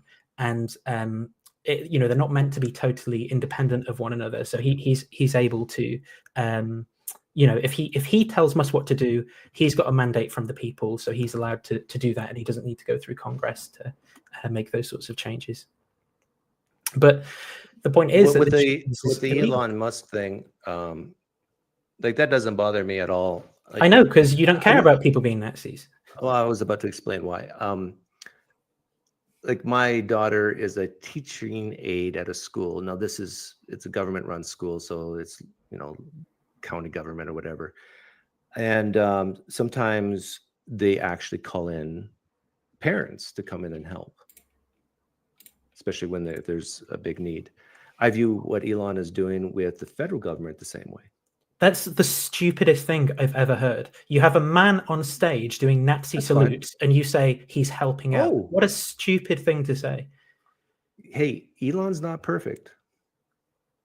That is just insane. That's one of the stupidest things I've ever heard. And this is what I mean. It's like, oh yeah, look, I owned the libs because he's so confused by my idiocy. I just made it. The reason why I said that, Nathan, because I just made a video on it. I thought you watched it. The thing is, it's like you'd be stuffed in the back of a train and you'd be like, yeah, it's not a problem that he's a Nazi. It's crazy. I guess no one's going to stuff you in the back of a train in a gated community. Let's talk about it. You think Elon Musk is a Nazi? I think it's more complicated what he's doing. I think he's engaging in 4chan meme culture, which do you think he's a Nazi? Well, what a Nazi is a complicated question, right? Okay. So, do you believe he's a Nazi in any way? Yes. Okay, thank you. But now what you're going to do is play the semantic game. So if you let me actually make my point in the first place, we wouldn't have to play the semantic game about what a Nazi is. So at this point, I don't even care how you define Nazi because you just admitted in some way he's a Nazi. And what do you think will lead? What will that lead to? Well, I think what it is leading to, and I don't actually think that him being a Nazi is the worst part of what he's doing. I think it's like the conflict of interest with the businesses that he runs and his desire to be a kind of global king vis-a-vis Curtis Yarvin's plan. But, if he's a Nazi, what that leads to is the normalization of his values in politics. So, for example, part of his removal of the funding for USAID was retributive for USAID being a part of the deconstruction of apartheid in South Africa, where he grew up, and because he's angry about that. And he's also been talking about having policies which favor white South Africans coming over.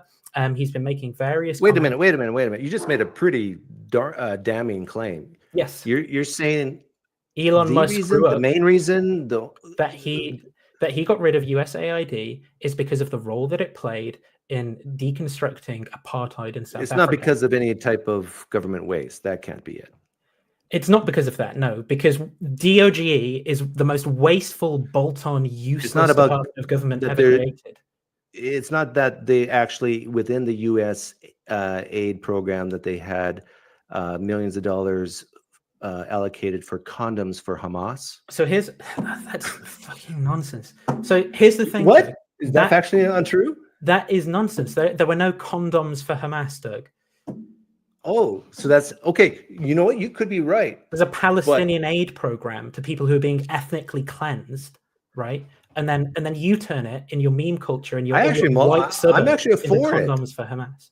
I'm I know, actually for because condoms I don't for want them Hamas. to breed. Yeah, I know. Exactly. Like, it's all just memes and nonsense for you. It's ridiculous. Well, one day this will touch your life. Like this is coming to touch your life. What will touch my life? That either Trump staying in power and completely jacking up the global and US economy and causing a massive recession, and you will be very sad. I predicted recession long before Trump even came into power. Or he's going to be testing these boundaries. He's going to show that the law doesn't apply to him to Congress, and then people are going to start shooting. But how does that affect me? Because people touch my life. Because you didn't listen to the end of my sentence, because I said what will happen then is it will lead to civil war. People will start shooting. This will touch your life. This is similar to Peter Boghossian. You don't like Peter Boghossian because it will end up having bombs in Europe, and you don't like Elon Musk because it will end up civil war. Yeah, so I mean, put less crudely, again, Peter Boghossian justifies this kind of destabilizing politics of authoritarian dictatorship, where then you get authoritarians like Trump who threaten wars willy-nilly all over the place. Now, what you don't understand about that is that it doesn't have to be a high probability for it to be something that's concerning because it's so bad. Because we're talking about the marginal utility, the expectation of that happening. Because it's so bad, a 5% what is your expectation risk is too high. You think it's 5%? A civil war in the US right now, or even just political violence, it depends on the time frame that we put on it. If we say 2 years, it depends. I'm 50% sure of riots.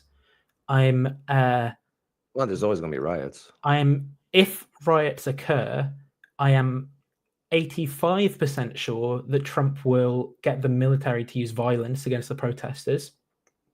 If Trump, what's wrong with that? Well, what's wrong with that is that he's going to be doing it to subvert people's right to freedom of protest. Okay, hang on. Now, a lot of people on the left are shocked when I just said, what's wrong with that? But imagine a case, hypothetical. Where some white dude sat in a gated community and it's all just a game to him. And listen to me. Just listen to me. Imagine a case where... I know what you're going to say, though. You don't want to listen to me. No, because I know what you're going to say, and because I think it's irrelevant to the point that I'm making again. Yes. What am I going to say? That I can imagine a case where military intervention would be justified. Yes, like for example, I think military intervention is justified right now to get Trump out of the White House. In which case would military intervention be justified? Right now, to arrest Elon Musk, to get this in the context of protests that we were talking about. When it would be okay, in your opinion, for the military to intervene in a riot? If groups of people start shooting at each other, I mean, it's very context dependent, because you could have... It's when the police can't handle it. That's when the context is good. Well, it's context dependent because it could be the case. It depends on budget or something like that. I mean... Yeah, they don't have enough men. But it's not difficult. It is difficult. If you don't have people to stop the bad guy, then the military comes in to stop the bad guy. I agree with what you're saying, so you can leave it aside. It's just that I think that there are additional cases to that, but I agree with the point that you're making, is that if the police can't... Okay, but let's wrap this up. So the point is that the police the police can be deployed and the military can be deployed in an unjust way against protests, right? Roger says, thanks for the donation. There was 102 million in spending for contraception in Gaza, which included millions for condoms. Right, which is exactly what I said. Okay, so we both don't disagree that... No, we disagree with your stupid claim that those are condoms for Hamas. Your game that people who've been ethnically cleansed and given aid so they can survive. People who've been mistreated for hundreds of years. People who've been mistreated for over 100 years, ethnically cleansed, bounced around different countries, betrayed by the US under Reagan, a bunch of history you know nothing about and don't even care about, right? Who are being helped to feed themselves. It's just a stupid game to you where you can say, oh, condoms for Hamas. I know, and look, he's angry now. I'm right to be angry at your stupidity here, your immorality and stupidity. Sorry about my dog barking. There's a Jehovah's Witness at the door. Anyhow, Skylar wants in. That was the last word, unless you want to say something else. Yeah, there you go. I'll say that you don't win just because I got frustrated appropriately at you being a moron. Who cares if I win or lose? You care about it, Doug, because it's what you spend all your time doing. It's how you entertain yourself. Okay. Did I win then? No, you didn't win. Oh, rats. And you didn't respond to any of the criticisms that I brought of you. You just deflected onto something else. No. Didn't respond once? No, you gave bad responses where you tried to cope with my... Is it a fact or opinion? It's a fact. It's an objective fact. It really is an objective fact. It's a stance independent. Did you just slam your table? Yeah, because when you say really, you slam the table because that's... Okay. Have a good day, Nathan. And before you try and spin it as me being crazy, make one solid prediction about something that would make you agree with me that this has all gone too far. Yeah, make you agree with me. Make one solid prediction that would say that what's one marker? All this go too far. No, that's a crazy question. It's not. Put down a marker. Be more specific, Bob. Yeah, well, put down a marker, Doug, for something you would have to see that isn't like, one of your little jokes, like, oh, if Doug came out and supported, if Trump came out and supported trans people, right? That's stupid, right?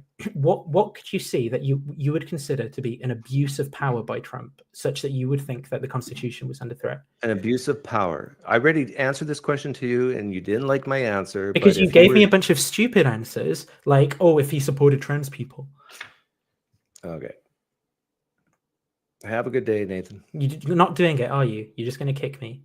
Oh, I already did. Like, if Trump strangled someone on the street with his bare hands, that would be stupid. There you go. That's stupid. Extreme. This is like saying I want to see Jesus's dead bones in a basket. That's the only thing that had changed my mind. It's a stupid marker to have for a stupid person. Is that a...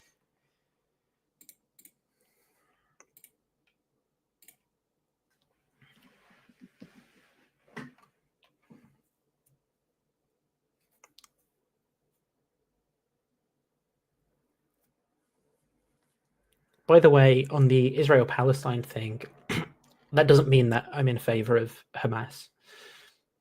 Just for people who are pro-Israel, it's a very complicated situation. Doug is toxic. Thanks for the £2, Alex.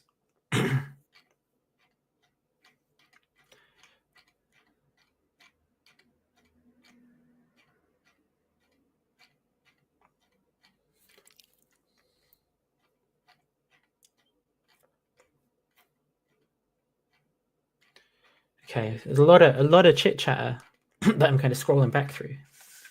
See where people got to. Let's consult the general peer and see how it went. I think I should have seen this before I went in. I think you should act with him like you're Keir Starmer. Yeah, I have to play for optics. Tell me, what do you think? How do you think I did heuristic? Did optics bad? I bet. I mean, the vast majority of his fans anyway is still going to be. Will I take my shirt off?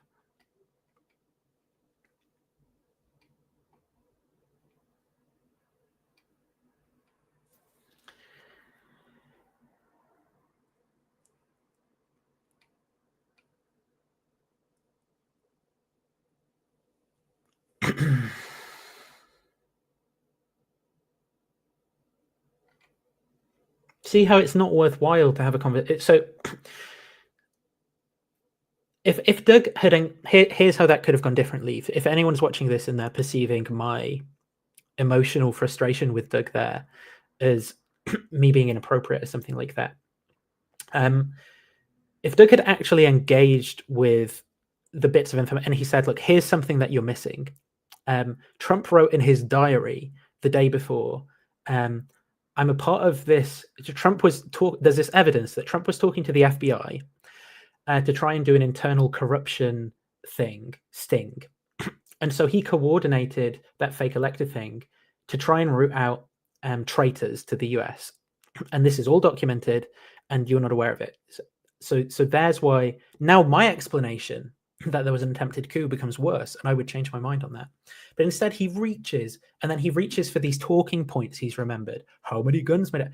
I don't even know if what he's saying is true there, and I doubt it is. I doubt, because he's made these videos of, they were peaceful inside the Capitol, when they were not peaceful. There's just a few clips that you can find of people walking down corridors. You can also find clips of them, massed pushing against corridors, compressing, crushing police officers, dragging police officers out, beating them to death.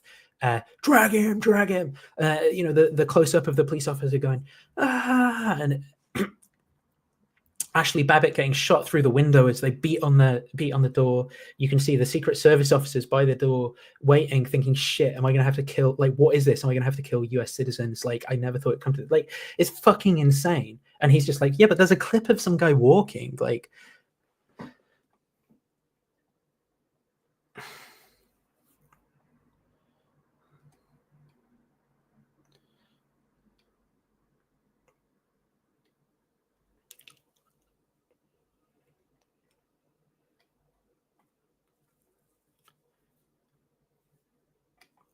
Clipperdot says you really broke down his terrible tactics, and Pinecreek looks ridiculous. Good.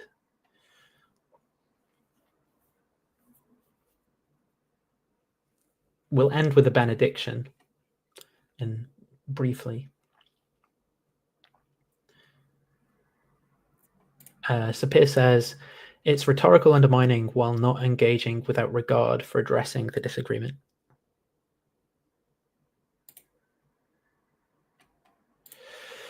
Our personality types are different is a really poor excuse for not getting into the weeds.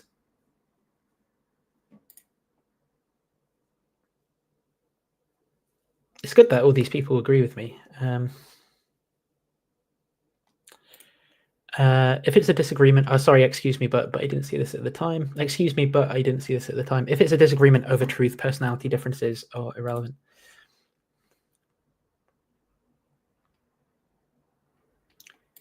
Okay, finally, we got this lecturing thing is getting boring. I'm guessing that's about me because I talked more, and Blastomaster says you talk too much. So there we go. I guess I could have made clearer points. I think this is, though, probably the difference between Doug and I, is that prior to going into that, I didn't have a particular strategy to own him or something. I just wanted to communicate with him. And the second thing is that I wanted to clearly articulate my views, and he wants the stopping points to be where he wants them to be.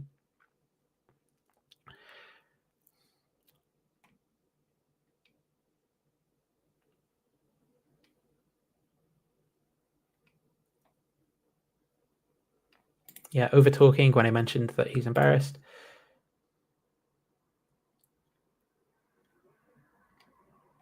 Yeah, I'm talking about epistemic virtues, like what our concerns are, and talks about, and Doug just talks about possessing truth, where obviously we both think that we possess truth. Oh no, maybe I misinterpreted Danny Dreadlords, because he says, Doug, my suggestion for you is let this thing cool down. I don't think the host of this show has any interest in listening to anything. Is only interested in lecturing people. I've listened to Doug enough. If you go to Danny Dreadlord, go to Digital Gnosis appearances on other channels playlist. You will see over 2 years, perhaps every 4 months, me calling in and gently pushing back on Doug before this, where I give him, I'm not frustrated like this. I give him ample space to push back. And what did it do? Nothing. He's become a MAGA apologetics channel and lost all his critical thinking skills.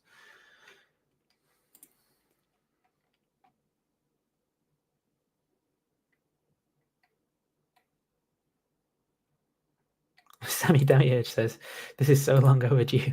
Mum and Dad are fighting. This obsession with not looking emotional. Yeah, Doug looking for clips. That's always in the back of your mind. That's the problem with engaging with him as well, is that you're always thinking, what are the optics on this? Because you know that what he's going to do is comb back through. Okay, prediction right now.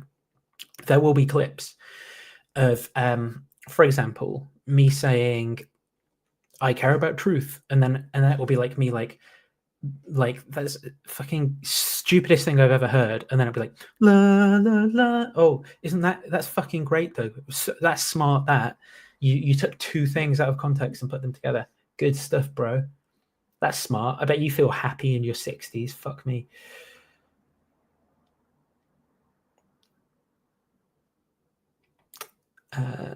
Fart Panther says he goes for rhetorical victory on a fixed conclusion, establishing doubt in his opposition of a doubt for both and seeking truth.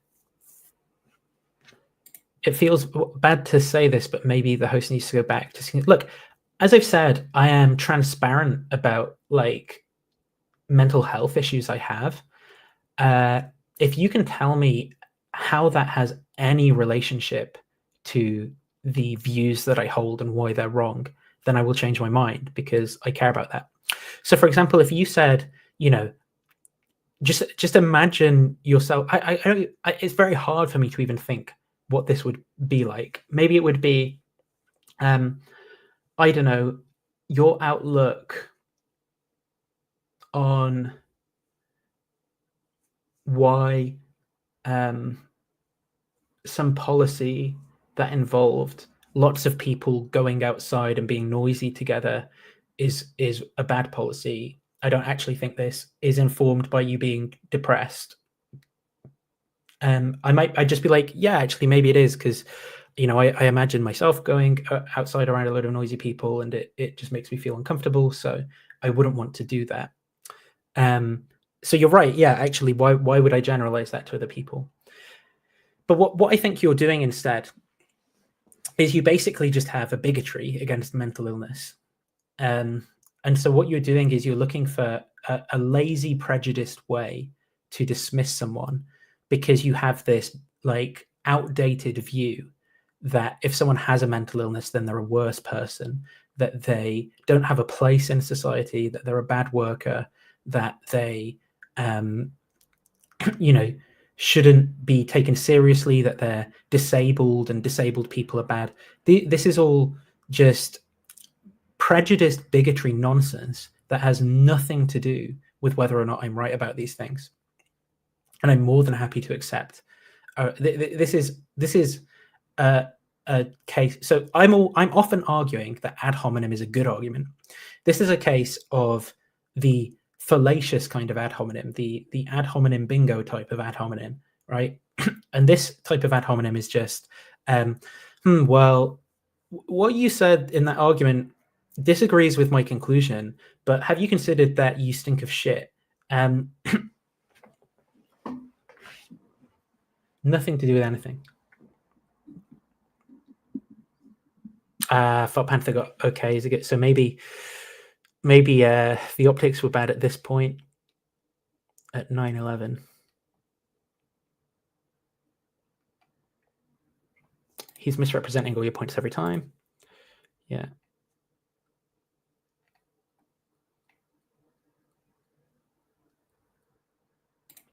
Why haven't I studied to be a psychologist? I'm really good at this. I mean, look, I love psychology. I really care about psychology done with good empirical methods. So I don't know that much about how well evidenced what's practiced in clinical psychology is. I have a lot of issues with, because my engagement with psychology has shown me that the research base for psychology is so fraught with problems that you have to tread so carefully to get to good empirical conclusions. And then my experience has been that a lot of people who are involved in psychology or have degrees in psychology aren't aware of these problems or haven't engaged with these problems and then understood how they can combat these problems and what like good research looks like and good methods. And so that means that their views are kind of thoroughly inculcated with various myths and norms that exist in like undergrad psychology courses and things like that, and aren't true, don't replicate, are the result of underpowered studies, things like that, or weird samples, or you know, there's more problems than just those. But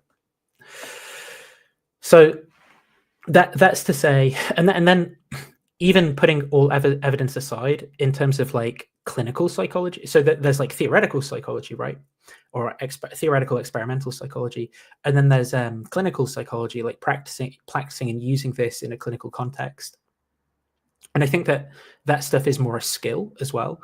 And whether or not I have that skill well is a separate question. I think I can kind of like I can do motivational interviewing with people, and there's also other strategies that I know about, like dialogical behavioral therapy, things like that, and even client-centered therapy and things, which is less well evidenced, but the coverage stuff, and active listening, all that. I can deploy. I mean, active listening is a skill that most adults should have anyway. But the point is, I can deploy these techniques in conversations, but I have no evidence to suggest that the types of interventions that my vibes give me are in line with best evidenced clinical practice or good outcomes for treatments or anything like that. You know, I'm probably more likely to create a satanic panic or something like that.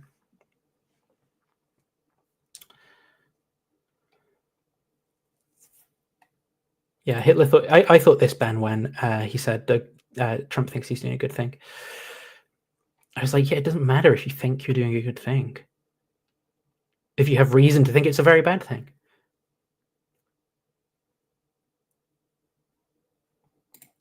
JP says, what's really frustrating is that I actually thought I would enjoy watching Doug get exposed, but it's actually really unpleasant.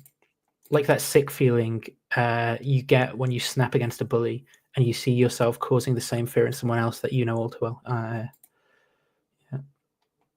Yeah, I could see that fear in him at the start of that conversation. He did not like where it was going. There's all these thoughts going on in his mind. Oh, my channels have been getting less viewers recently. And Nathan's been kind of owning me. He knows a lot of information about me. He's been calling out my points, and I've not been engaging with them in Discord.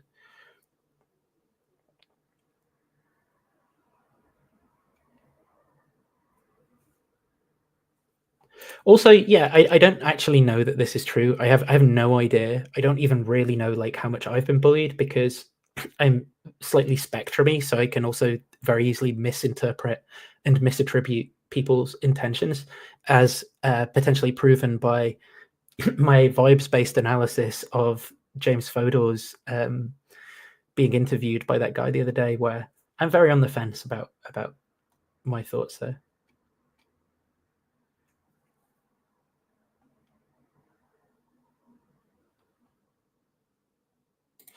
Seems like Doug is trying to weaponize Nathan's experience to dodge criticism. Yeah, he did this the other day in the comments. Oh god, he is looking fucking sad on his stream right now. Look at this. That is a sad man.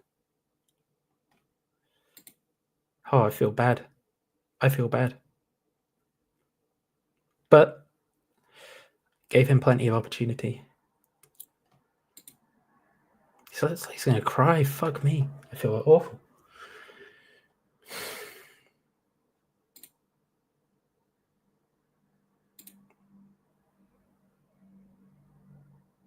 Well, But yes. Why do you think it's good? Oh, he was listening to someone. He was listening to someone. He was reading the chat, though, to be fair. He's not really, his brain's not really engaged with this guy.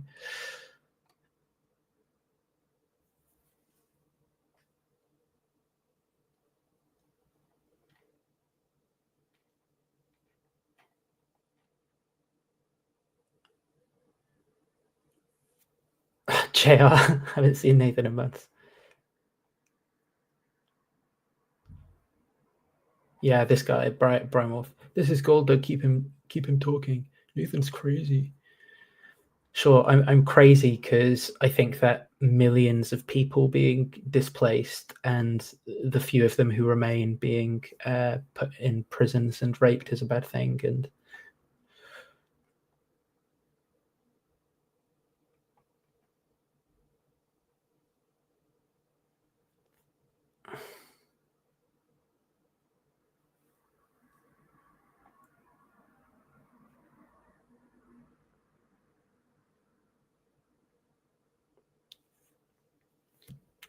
Still on slightly less views than me. Equal views. But better.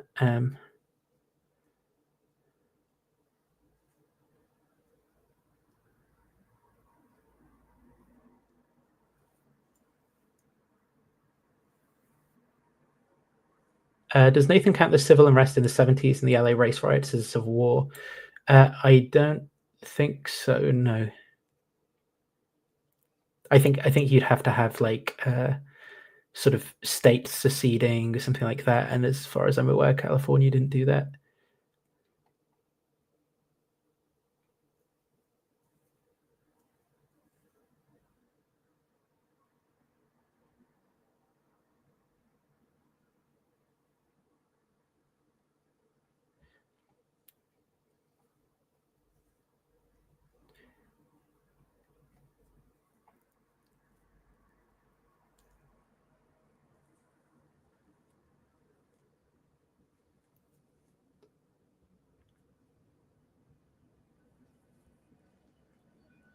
Well, I think maybe my efforts here have not helped and instead just driven people further, but further into polarization. But maybe that's part of broader social phenomena that I can't really do much about. You know, I could say for any of Doug's audience members there, I could destroy them in a debate or whatever. But I guess the same could be said for Doug and like average random audience member as well. It was this was the thing. This was the comment section. Said it's just said at this point. Digital Know Nothing put out a video over 2.5 hours bragging on you, something called The Decline of Pinecreek, I think. He doesn't like Doug anymore. I do like Doug, actually, which is why I'm doing what I'm doing, unfortunately. But he can't stop watching and commenting. It's sad. It's a daddy issue thing. I watched most of it. It wasn't a very focused criticism. I couldn't even summarize what the main point was. Pinecreek believes different things now than what he did 4 years ago. Lol, maybe. Yeah, so if you didn't... You've missed the point there, Craig, because the point in him believing those different things combined with the explanation of audience capture and his values, what you can see is that his previous view that he had is more in line with his values, and the current view that he has is less in line with his values. And the evidence. Doug says, I think you nailed it. He's adopted, and I think there is some issues there. I commented R, and he deleted the comment.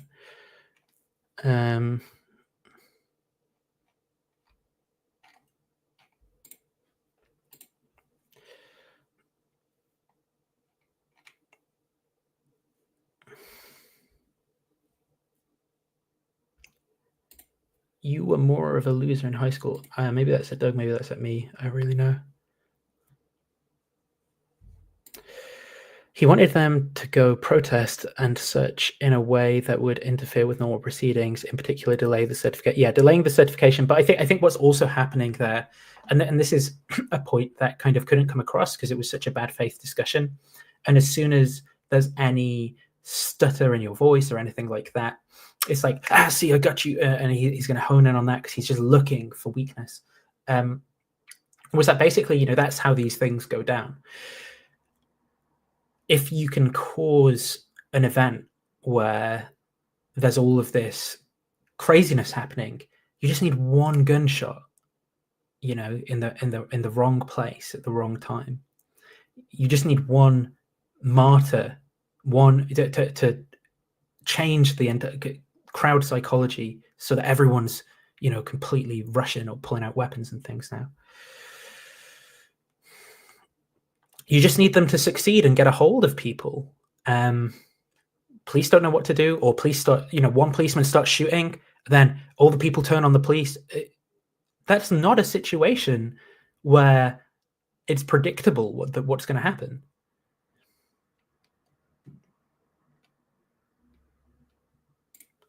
Nathan just framed all this and asked a clear question. Then Doug went back and repeated the framing for some reason and just gave some silly explanation, never responded.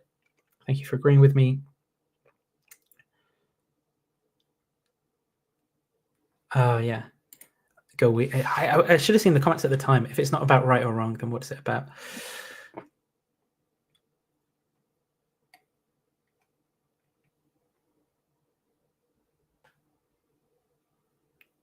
The only way to undo oppression is to get a privileged individual on your side who was traumatized. Maybe that's right.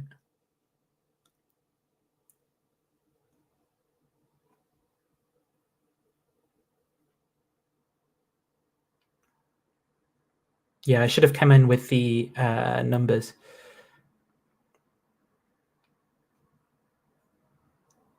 But this is the point, is that I think that in terms of my understanding what happened on that day, these other pieces of evidence are so strong for me that whether or not people had guns inside the building, and I've definitely seen in the crowds people with guns, is just irrelevant.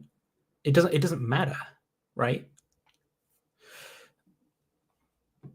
It doesn't matter to establish the premeditation, and I guess we'll never see that in a court of law because of what's happened now, which is the whole point that we're talking about. Is that problematic?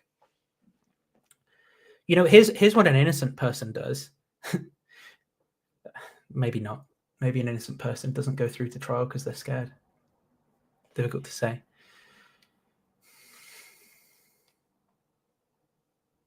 Yeah, so thank you, Vesper. Law enforcement recovered firearms from several individuals involved in January 6th breach of the Capitol. So I was, yeah, always fact check Doug, because now the optics on that one section is going to be so bad, and it'll turn out, you know, I don't know, maybe Vesper's wrong as well, but I've now have two pieces of testimony from people who claim to have looked into this. One from someone who's an ideologue, so someone who is talking to their audience and is really concerned with disagreeing with me and looking strong in front of their audience. One from a guy who a month ago very strongly disagreed with me, and we had a heated debate, but he seems to have stuck around and kind of been interested in my ideas and is now agreeing with me.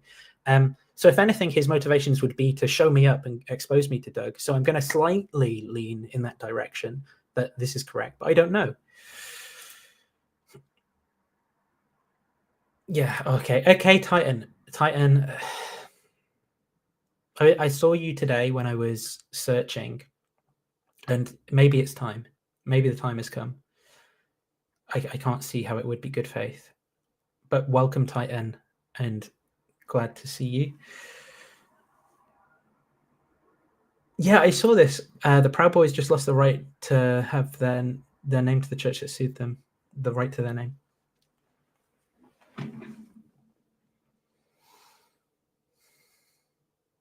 Yeah, he's been quarantined to a single channel, so it doesn't distract the whole server. So this is, again, you know, like the framing thing that he's doing of, oh, you're always swearing at me, but I'm so rational and good. You know, he's that much of a fucking distraction, just coming in, trolling, and whenever people are trying to have good faith discussions about actually interesting topics, that I've had to quarantine him to one channel to stop that from happening, so people can stay focused on threads.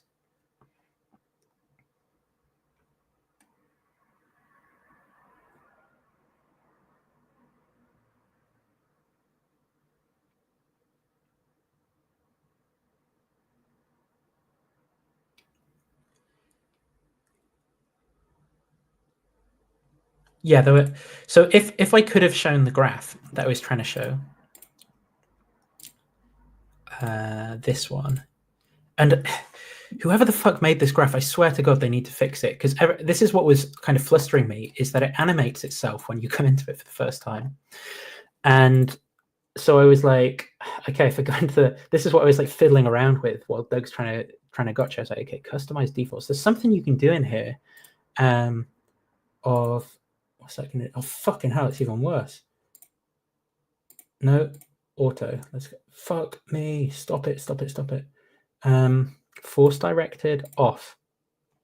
Yes, pin out. Okay, there we go. It's that is the stupid thing. And then you get that pop-up. It's like, fix your website, bro. So there we go. So if we have a look around this graph, is, you know, so the Oath Keepers claims tens of thousands of present and former law enforcement officials. So that's this node. So this is basically a map of how. That's a link to something. Ohio regular militia, Ohio keepers, Ohio state regular militia, charges against U.S. Capitol attack, suspect detail paramilitary tactics, conspiracy. There's links to all of these things. And then you've got the people that it connects to.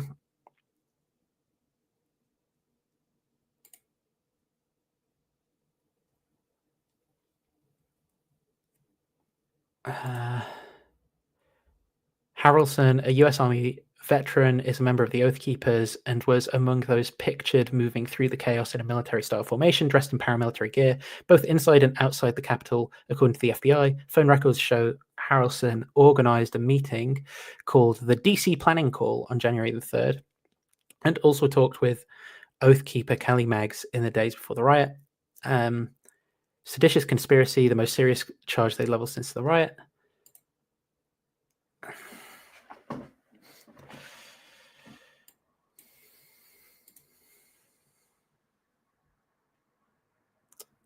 Yeah, he was at the guy in the staffer's desk picture. He bragged on camera afterward that he had been escorted but not out but not arrested. He attended a Stop the Steal rally beforehand, has a long history of financial woes, several charges added.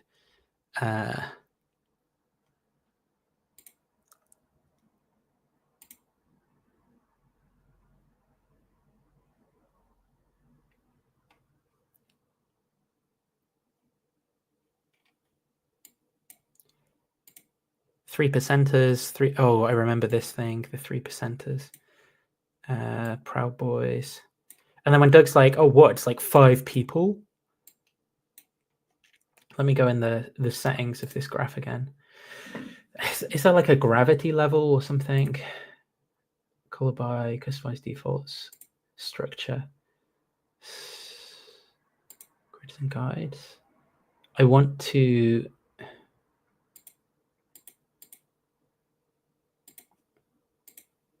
No, that's not done anything. Decorate connections.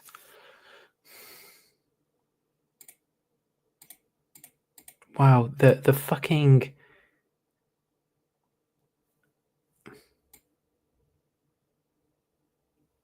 No, not the widths. I want the lengths, the gravity. Who made this website? Like, Obsidian has just a better plugin that does all this in the first place. Size by. Okay, there's no fields to size by. Element size, position label, connection color, connection width. No, not connection width. God damn it. I want connection length.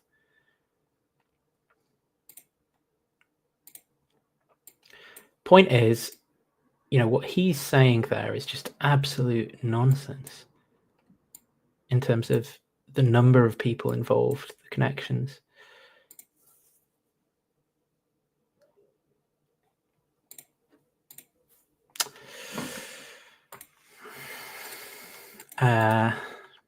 Okay, the article I was trying to read that he got nervous about me reading as well. This Reuters, there were never any charges of insurrection or anything like that, Trump said. But if there were, this would be the only insurrection in history where people went in as insurrectionists with what not one gun. There wasn't one gun found. So I think that is the claim probably that has got Doug. However, court records show at least 5 cases where carrying or possession of firearm was part of the indictment. So Doug was just wrong about this. And for fuck's sake, I click on it, and the page has been removed from the US Department of Justice.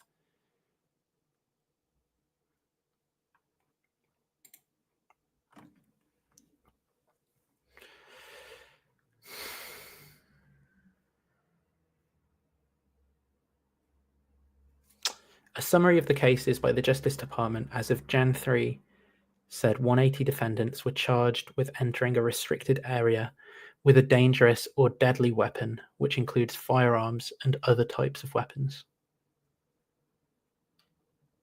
So that was just fucking bullshit, Doug, you lying piece of shit. I mean, he might have just been taken in by disinformation. Probably just heard this Trump lie, and then he's like listening to Fox or something.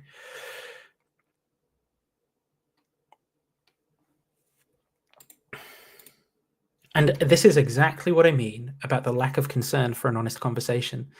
Because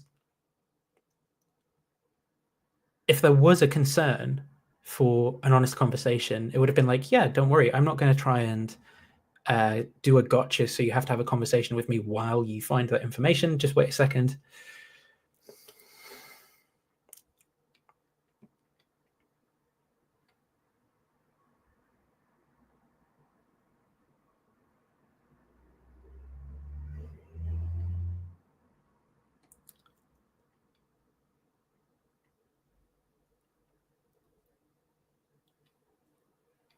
Right, so this is where we got to that.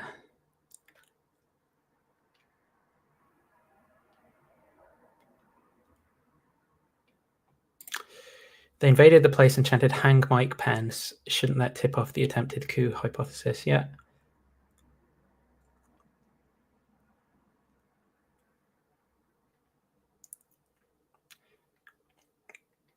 I will say at this point as well, just in response to some of the things that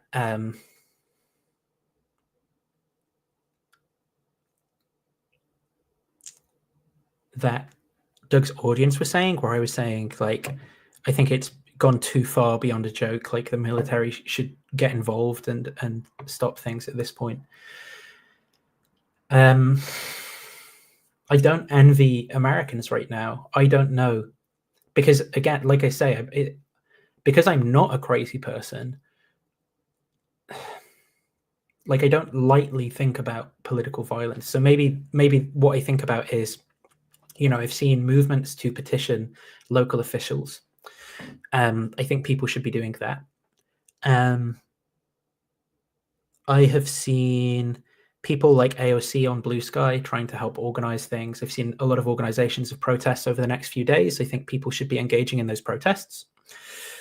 So maybe those are the first few steps. I do think that time is an important thing, because you don't want protests to become normalized while other stuff gets normalized and power gets taken away. I think that I don't know what will happen. I think there's kind of two branches, probably. Either the riots, there's like violence at riots, which causes like a new state of another third state of emergency and a declaration of martial law or something, and emergency powers and all that. Or the riots, the protests and riots happen, and the military gets involved because Trump just commands them, and they start hurting people and things, and it gets bad. The other avenue that I think there is that Congress get involved and try and do something. So what did I see? I saw some people going to the federal bureau that Musk illegally entered and stole all everyone in the US's data from the other day, with those 4 teenage twinks. And they were outside saying this isn't acceptable, it's illegal, because Trump doesn't have a proper branch. He's not Musk doesn't have a proper branch. He's not been signed in and all that stuff. And then Musk is retweeting that and saying they're attempting a coup, they should be arrested. And this is also after this morning he was retweeting about El Salvador and these prison camps, and talking about potentially sending US prisoners to these camps. And that would, of course, include political prisoners potentially, right? And I agree, it sounds insane. And it's being normalized.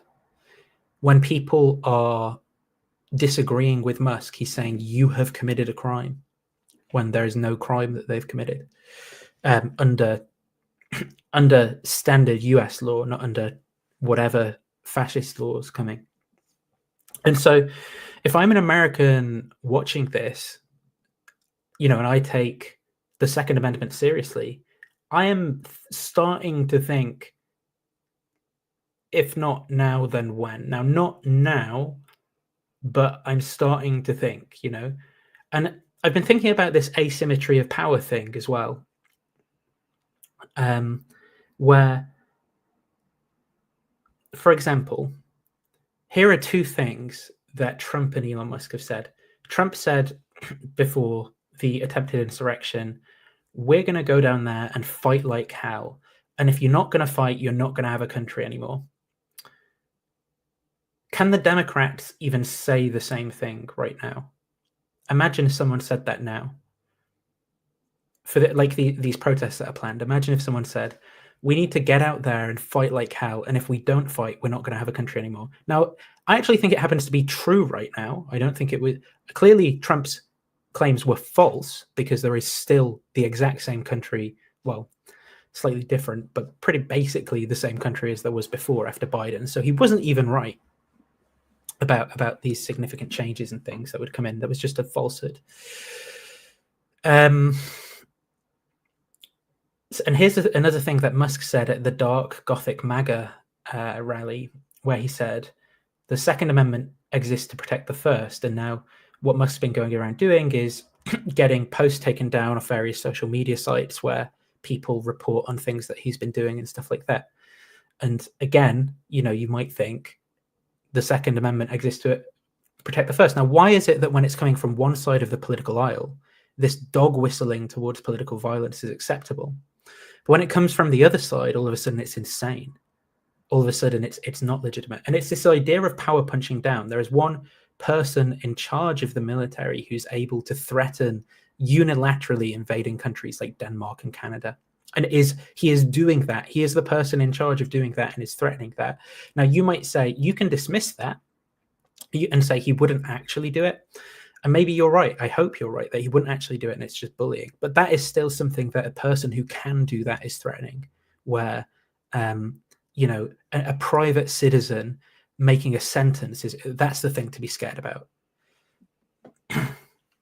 It's this complete asymmetry of and I think that asymmetry of power is what reflects the real oppression and the creep of authoritarian fascism that's going on, where people in forums on the internet feel scared to say this is a problem, but people on the stage feel empowered to do Sieg Heils and talk about, or just say anything they want, threats.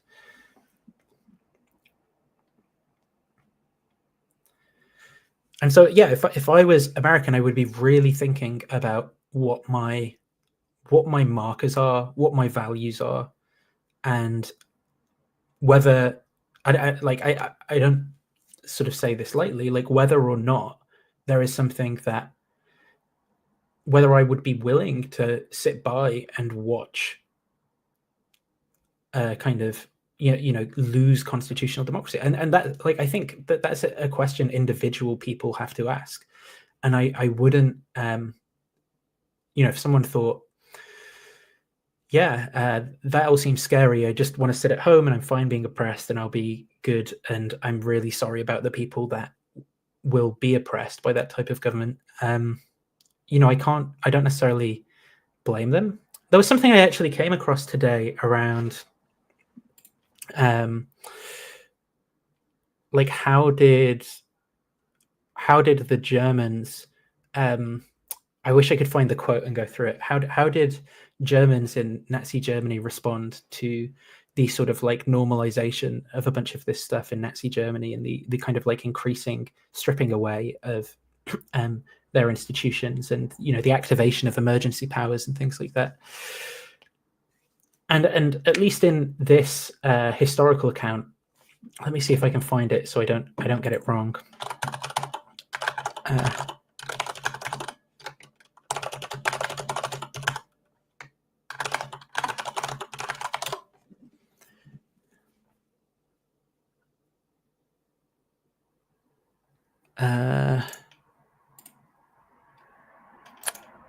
Is it one of these? Before Adolf Hitler came to power, did people take his rhetoric seriously? I think he was just exaggerating. How did the German people react to Hitler, the Nazi Party, and the whole? No.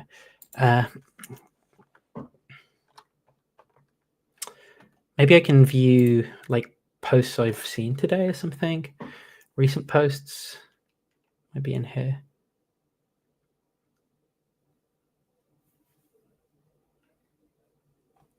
Oh no.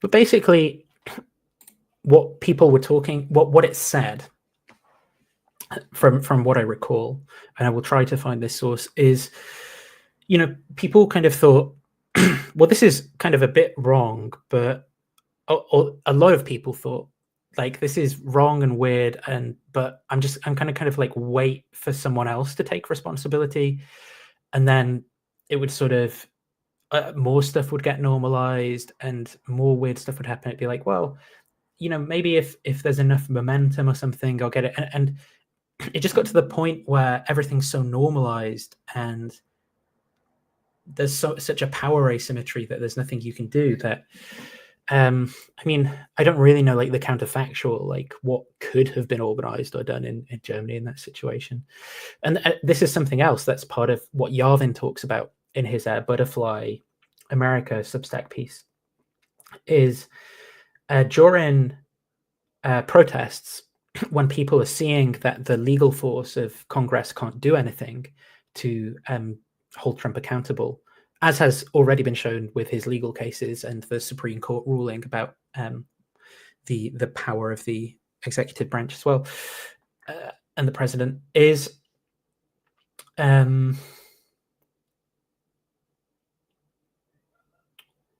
that they should basically create a database of the people attending these rallies and target them with violence, kind of like the brown shirts did. And again, it sounds scary. JD Vance, so one part of me that's skeptical is like, yeah, so don't that's fictional, right? No, this document, this Substack article, has been referenced by JD Vance on Joe Rogan's show as something that he reads, that he's influenced by, that he thinks about. Now, is that an endorsement of this strategy or policy? I would just be very careful and prepared if I was an American at this point.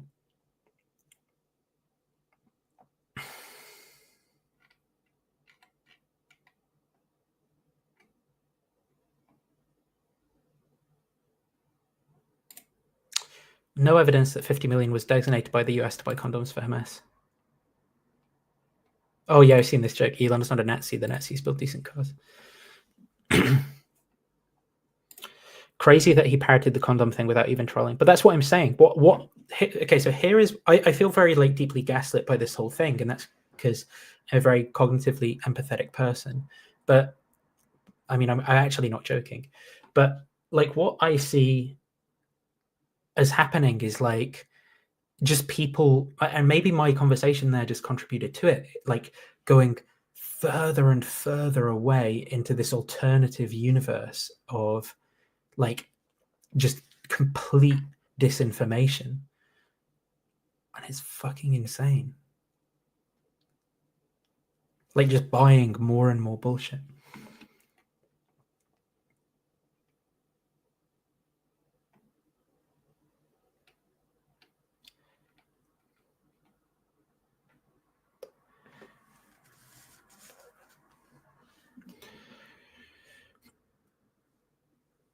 Yeah, so this is what Titan says. It will be an impeachable offense. Who is going to impeach him and how? Okay, so who are the generals? What happened to General Milley? And how are Congress able to enforce? How are Congress able to agree to do anything and to enforce anything they do?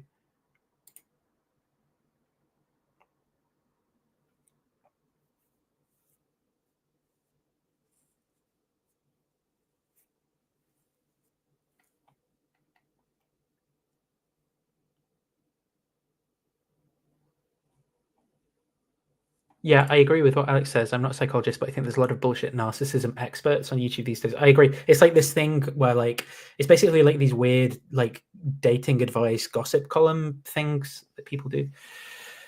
S.E. Edwards says Doug's a lost cause. Yeah, I agree.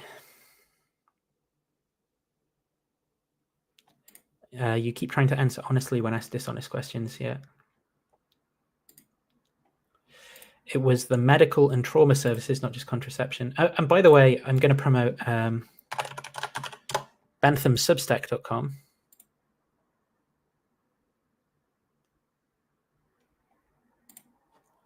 Where he wrote a good piece recently. As much as Matthew and I disagree about other things, we align on some political issues. And the bullet points here in this PEPFAR report. Trump recently signed an executive order shutting off all foreign aid. Most terrifyingly, this included shutting off PEPFAR program, the single most successful foreign aid program in my lifetime. PEPFAR provides treatment and prevention of HIV and AIDS. It saved about 25 million people since its implementation in 2001, despite only taking less than 0.1% of the federal budget. Every single day that it is operative, PEPFAR supports more than 222,000 people on treatment in the program, collecting ARVs to stay healthy. More than 224,000 HIV tests, newly diagnosing 4,374 people with HIV, 10% of whom are pregnant, women attending antenatal clinic visits. Services for 17,695 orphans and vulnerable children impacted by HIV, 7,163 cervical cancer screenings, newly diagnosing 363 women with cervical cancer or precancerous lesions, and treating 324 women with positive cervical cancer results. Care and support for 3,618 women experiencing gender-based violence, including 779 women who experienced sexual violence. This is per day. And that is now non-existent and may never exist again. Like, that is murder. And it comes at a cost of 0.1%. And so you have these fucks like J.D. Vance trying to use Christianity to justify this stuff, saying that's the Ordo Amoris. And it's a complete misinterpretation of the ethics that Jesus taught. You know, he's saying you should love those people who are closest to you first, screw everybody else. That's not what Jesus taught. In the parable of the Good Samaritan, famously, Jesus chooses someone who's an outsider. And, when asked who is my neighbor, he gives this parable and selects someone who's an outsider to tell this story.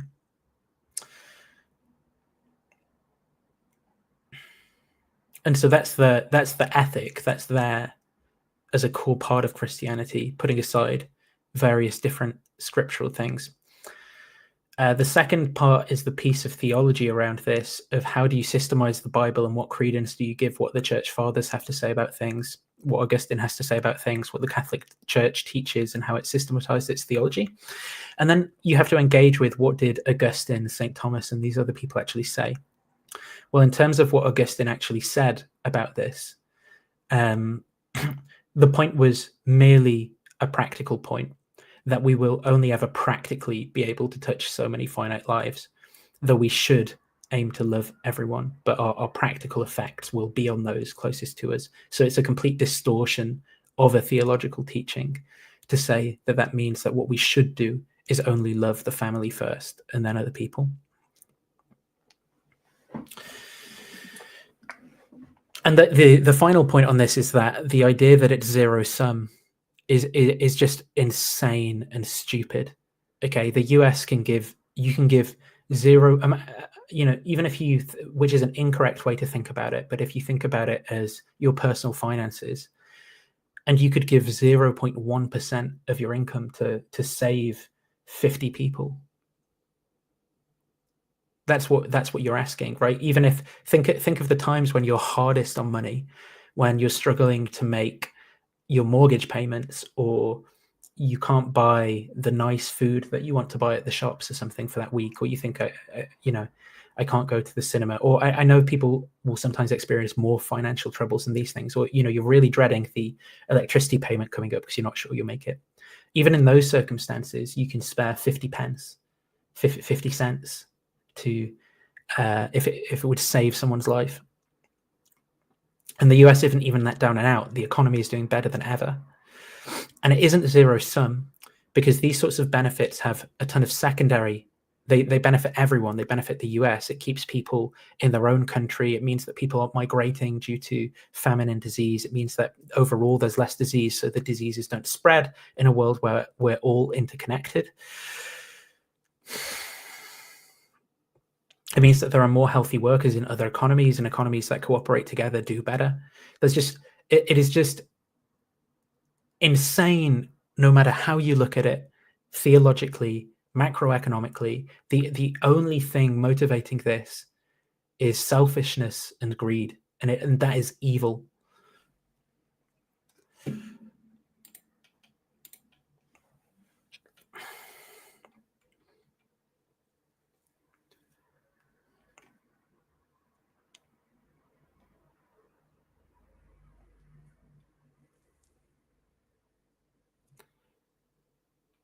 Oh, Munecat is great. Yeah, I really like Munecat's channel. Jack Vaughan says 2 thumbs up. Thanks, Jack. Doug is a great gateway, Doug, to Nathan. Yeah, I mean, I'll be interested to see if he takes the stream down, but I don't see. Ershman says, I actually kind of agree with Nathan on the topic of Palestine. It's good to see that we found some agreement, Ershman. I'm hoping over this year to do some work on Islamic theology and the origins of suicide bombing as well, because suicide bombing and terrorism have been intensely debated theologically within Islam. And the justification for suicide bombing as a mode of warfare originated only after the Iranian Revolution under Ayatollah Khomeini. And even then it was controversial, and there's kind of a complicated history of how it spread. So I want to evaluate and communicate all of that history, and then articulate the theological dispute within Islam about just war and martyrdom. And I actually think that when someone engages in that exercise, they can end up in a place where they're not terrified of Islamic doctrine. They don't think that doctrine just causes people to be evil in a simple way. And they might have an appreciation for more complicated thing that Islam is, such that they don't just paint people who are Muslims as these evil people who might blow themselves up, or they might think actually the fact that this person is Islamic means that they want to be a good person for their community, which is what I think when I meet someone who's a Muslim.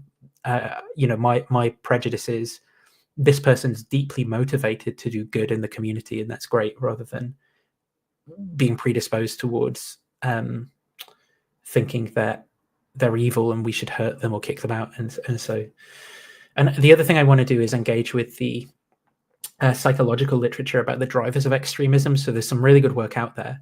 And a lot of this work was also done after 9/11 and in response to people like Sam Harris's work. Sam Harris's work on this is very lazy. And there's really good empirical work on this. And that empirical work was obviously difficult, and it arrives at some very strong conclusions that I think people should believe about what the causes of extremism are. So here's a hint. If we'll justify all this later on, but if you care about not having terrorists, here's what you want to do. You want to help the people of Palestine, not support their oppression, right? Because that is going to generate more terrorism. Why is it going to generate more terrorism? Well, even if they kill every single Palestinian, you have all of the people who've migrated over the past 100 years, whose families and ethnic roots are in Palestine, who still consider themselves Palestinians in the countries surrounding, the political instability and unrest in those countries, the cultural similarities, even though there are differences, and the connection to Islam, and them seeing what's been done to those people. And that radicalizes people, especially in the context where you have like things like economic sanctions, or you're doing more hardships to people, so they can't. That's what radicalizes people, rather than the doctrine. The doctrine really is they could be Christians, they could be, and in fact, Christians do. This is a stupid case in point. There are Christian groups who regularly engage in terrorist acts of murder in that region of the world. What an ending, Malpass says. Frank Pickle says, I thought you did great there. All things considered, you tried. Well done, Nathan. Have some water. Nathan, you did well. Honestly, they're in a cult. I bet you did well. To anyone who can still think, I hope so. Yes, unfortunately, Leo.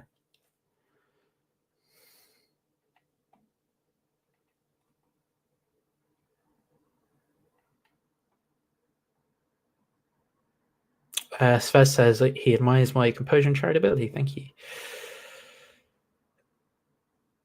I'm educated by that interaction about Duck's tricks. Well, I'm glad it did well. Joel Sunny says, it's amazing how Doug went postmodern without even going to a university.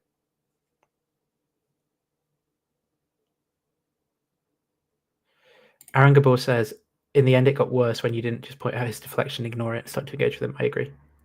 He did get under your skin a few times. Yeah. All valid points. I don't know, but like I said, my genuine view of some of this stuff is that it's appropriate to be upset sometimes. I think it's actually deficient to not be emotional about certain things. If you watch a friend betray you or someone die and it doesn't touch you in any way, like that's a disorder. That's something that's a problem and inappropriate.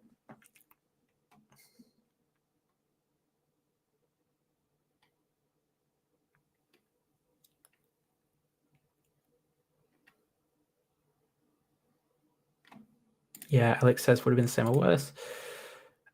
Vesper says he's surprised Doug indulged me for so long. So yeah, that's a good point. I think you did great. You took it to him. Thanks, Laurie.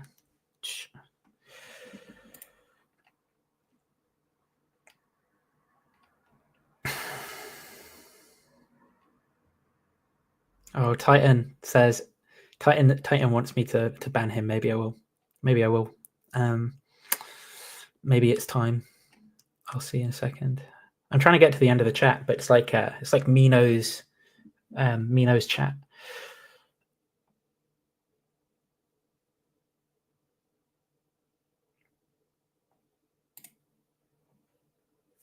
I genuinely think this went as good as you could hope for. I think you got the point across that Doug deflects a lot. He will never concede this, but if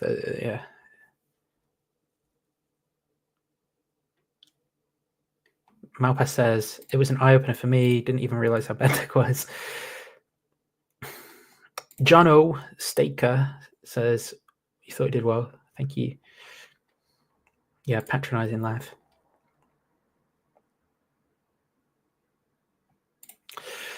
JPW says, you're very impressive. The whole conversation was deeply... This is all getting a bit narcissistic now, isn't it?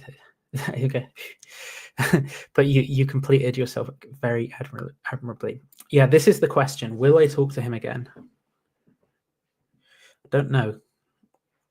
I don't like to cut people off completely, but I don't know what is productive at this point about me keeping him in the Discord server. And whenever he comes in the chat, he only seeks to undermine and create a stir and nothing productive. So maybe nothing productive will come from it. I think people who are moderators in the Discord, if you want to share your opinions on that, I will take your advice at this point. I know we voted previously to keep him.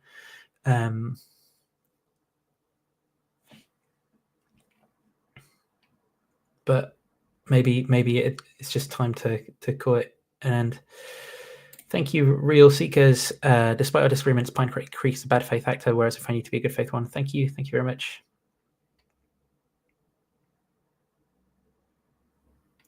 Yeah, I don't think getting emotional is a bad thing unless it makes it harder for you to address positions and arguments. And I don't think it does that. I don't think it gets in the way of that. And I don't think it gets in the way of my ability to assess evidence much, maybe to some degree.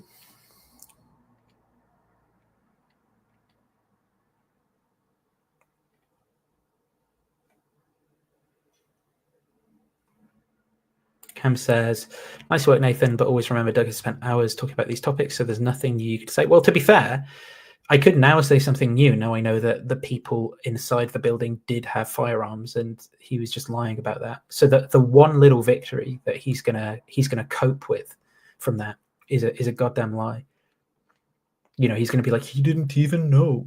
You know, I asked her, look, he came in here mad and emotional. And I'm like, you know, that adopted kid with issues. And he looks at me like a father figure. So that's probably why he's doing everything he does. And, you know, he didn't even, he's upset about Jan 6 or something. I'm like, Nathan, stop being crazy. And I said, do you know how many firearms were in that building? And he said, no, he didn't know. And I told him, and I'm like, you got to calm down. You know, that's how he'll go with this.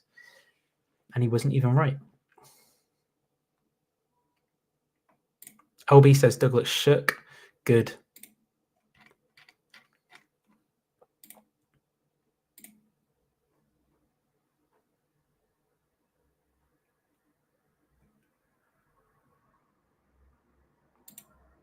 Good.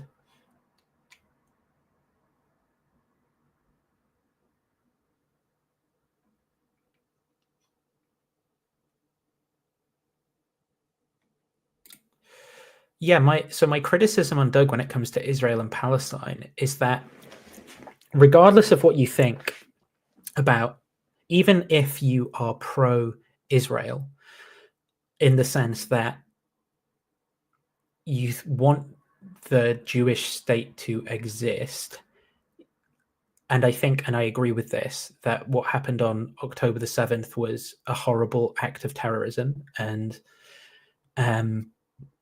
that a response to that is justified because Israel has a right to defend itself.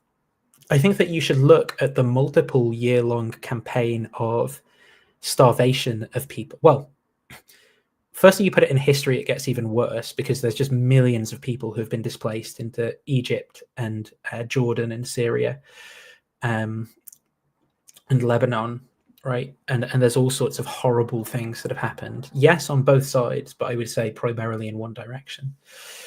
And I'm not making a claim here about who's justified to the land, what we should have done after World War II, all those things. I don't really exactly have a strong view about those things, right?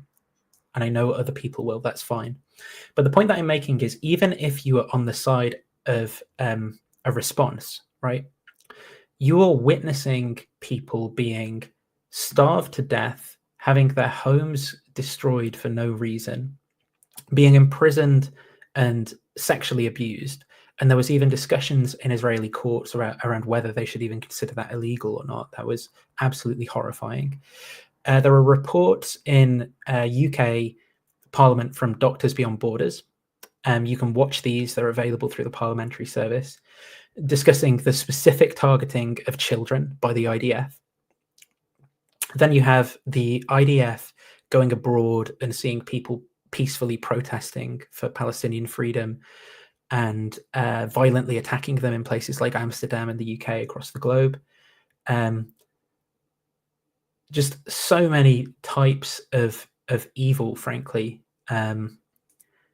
where even if you think a military response was required, and even if you think a difficult military response is required in order to eliminate Hamas for a final time or something, I think you should be horrified by what's happening, right?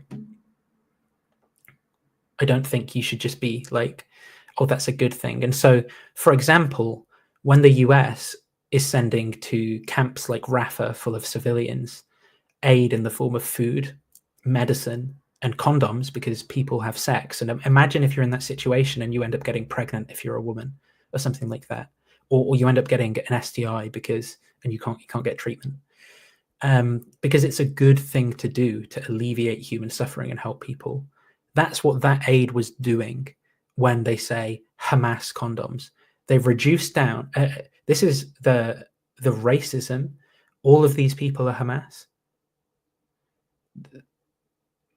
And even if there's a support amongst people for politics that you disagree with in that situation, you can still be in favor of alleviating their suffering and handling the situation such that you get it to a better place where they're de-radicalized, rather than your solution being a final solution, which is just abhorrent and disgusting.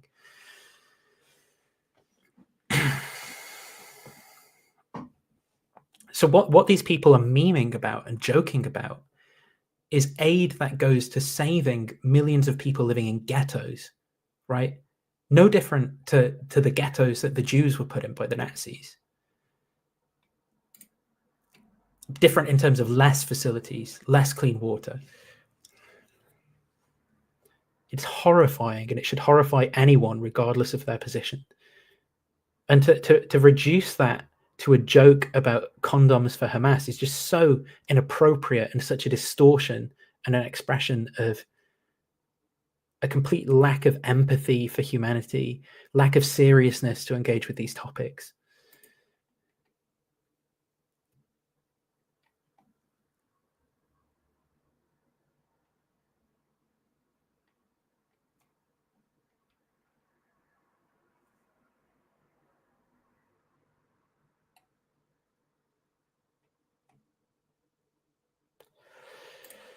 Great job, nice. It was interesting to watch Doug do the things you criticize him of in response to your criticisms. Yeah.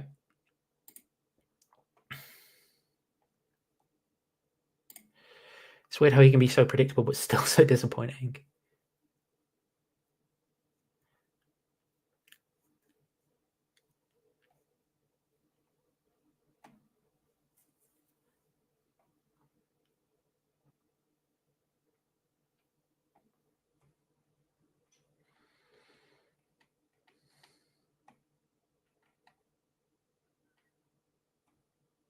Clip it. I can't remember what this was to. Clip it and put it to sub music because I'm never going to catch up. Okay, I'm going to have to scroll through. I think the mental illness line was awful. Yeah, that was a comment I went through. We'll get to it's like a never-ending stream. Hey, Craig Reed. Was there a prelude to the video I watched? Yes, I talked to him on Discord a few times before that, and also engaged with him in the comments of his channel, and then also talked to him about why I thought his political content around the election was inappropriate in discussions on his channel before that too. I mean, that's like an overall prelude, but I don't know if you're asking me a slightly different question.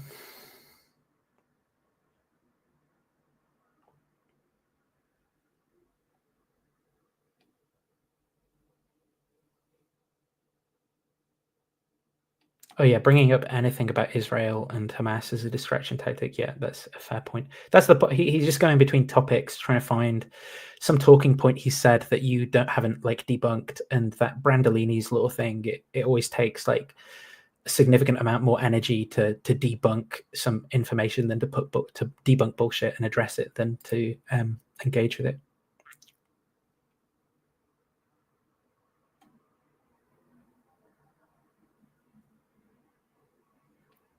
Oh yeah, that's what I could have done. I could have said you can't prove there weren't weapons inside. Okay, so yeah, here's what I got wrong then. The Jan 6 was to delay the confirmation, and the coup was the false electors, right? So that was the way it was supposed to work.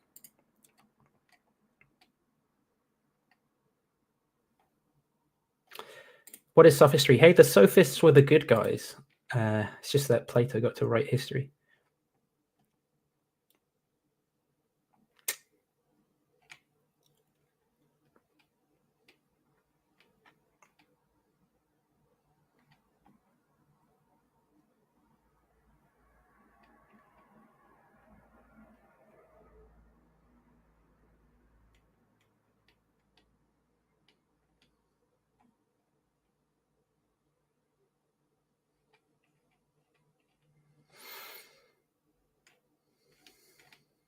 Scrolling through. Oh my god, there's just so much content. Hey Mythvision, hey Derek Mythvision, open stream. Deepak says, I think I'm coming to the end of my willpower.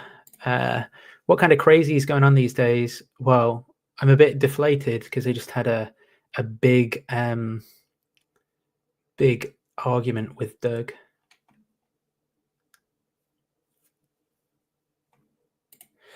He seems genuinely confused when you eventually try to tie it all back to the central point you were making initially. Yeah, because he doesn't understand. He does not understand.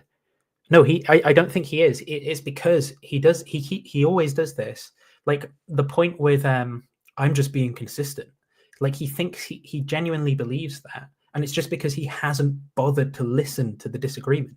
So the disagreement was never, well, you're good in this case. It's good when you do it in this case. It's bad when you do it in that case, right? The only reason he thinks that he's got a good objection there is because he doesn't think about what the actual objection is. And that's the same case in what best explains Jan 6 and all these other things.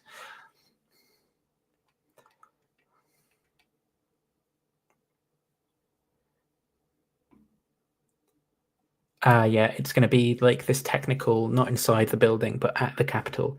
Still, like, how do you know they didn't take them in? Like, what's the evidence for that?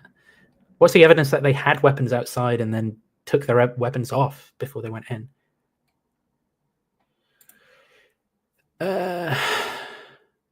Deepak says they should be more dead inside. I agree.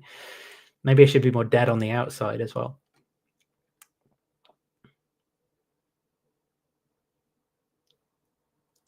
Yeah, there was a pipe bomb as well. Doug defends that. I'm a moral anti-realist. No, I should probably say I'm a meta-ethical quietist and a free will quietist.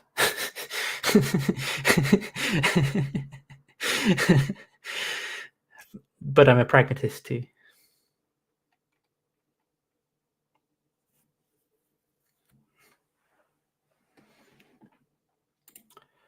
About 75% of the time I look up some surprising fact that Doug shared with me, I find out it's either not true or deeply misleading.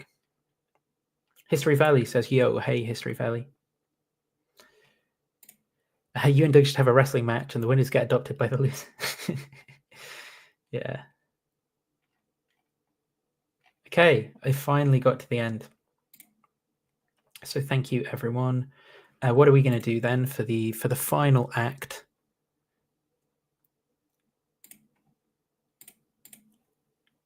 This is what happens when you commit heresy. We're going to go into purgatory, where Doug is, and we are going to kick Pinecreek.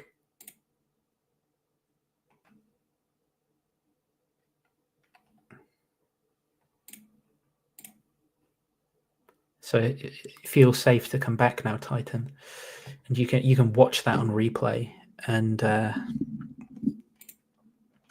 enjoy it.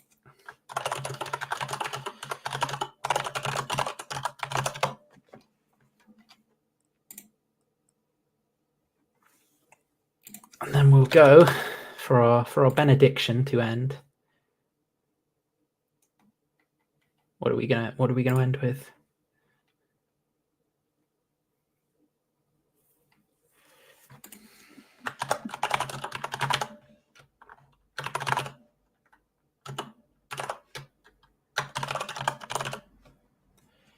Huh?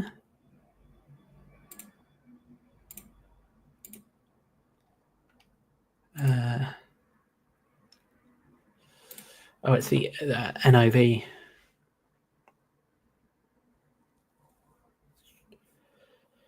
What translation shall we go with? RSV? RSCVE? Yeah, let's go with this. It's going to go Psalm 90 for our benediction to end.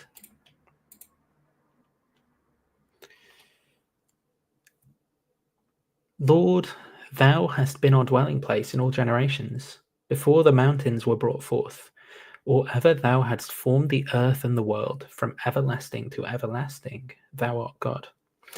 Thou turnest man back to dust, and sayest, Turn back, O children of men, for 1,000 years in thy sight are but as yesterday when it is past, or as a watch in the night. I don't know if I'm being drawn in enough to continue going. Thou dost sweep men away like they are like a dream, like grass which is renewed in the morning. In the morning it flourishes and is renewed. In the evening it fades and withers. For we are consumed by thy anger, by thy wrath we are overwhelmed. Thou hast set our iniquities before thee, our secret sins in the light of thy countenance. For all our days pass away under thy wrath, our years come to an end like a sigh. The years of our life are 70, or even by reason of strength 80. Yet their span is but the toil and trouble. They are soon gone, and we fly away. Who considers the power of thy anger, and thy wrath according to the fear of thee? So teach us to number our days, that we may get a heart of wisdom. Return, O Lord, how long? Have pity on thy servants. Satisfy us in the morning with thy steadfast love, that we may rejoice and be glad all our days. Make us glad as many days as thou hast afflicted us, and as many years as we have seen evil. Let thy work be manifest to thy servants, and thy glorious power to their children. Let the favour of the Lord our God be upon us, and establish thou the work of our hands upon us. Yea, the work of our hands, establish thou it. Thus endeth the benediction. So Pierre's got a baddie.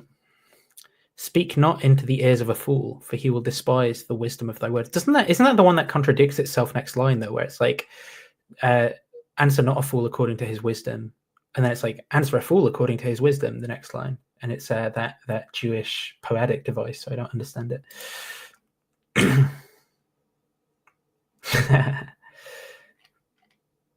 It telestai, it is finished. Okay, thanks everyone.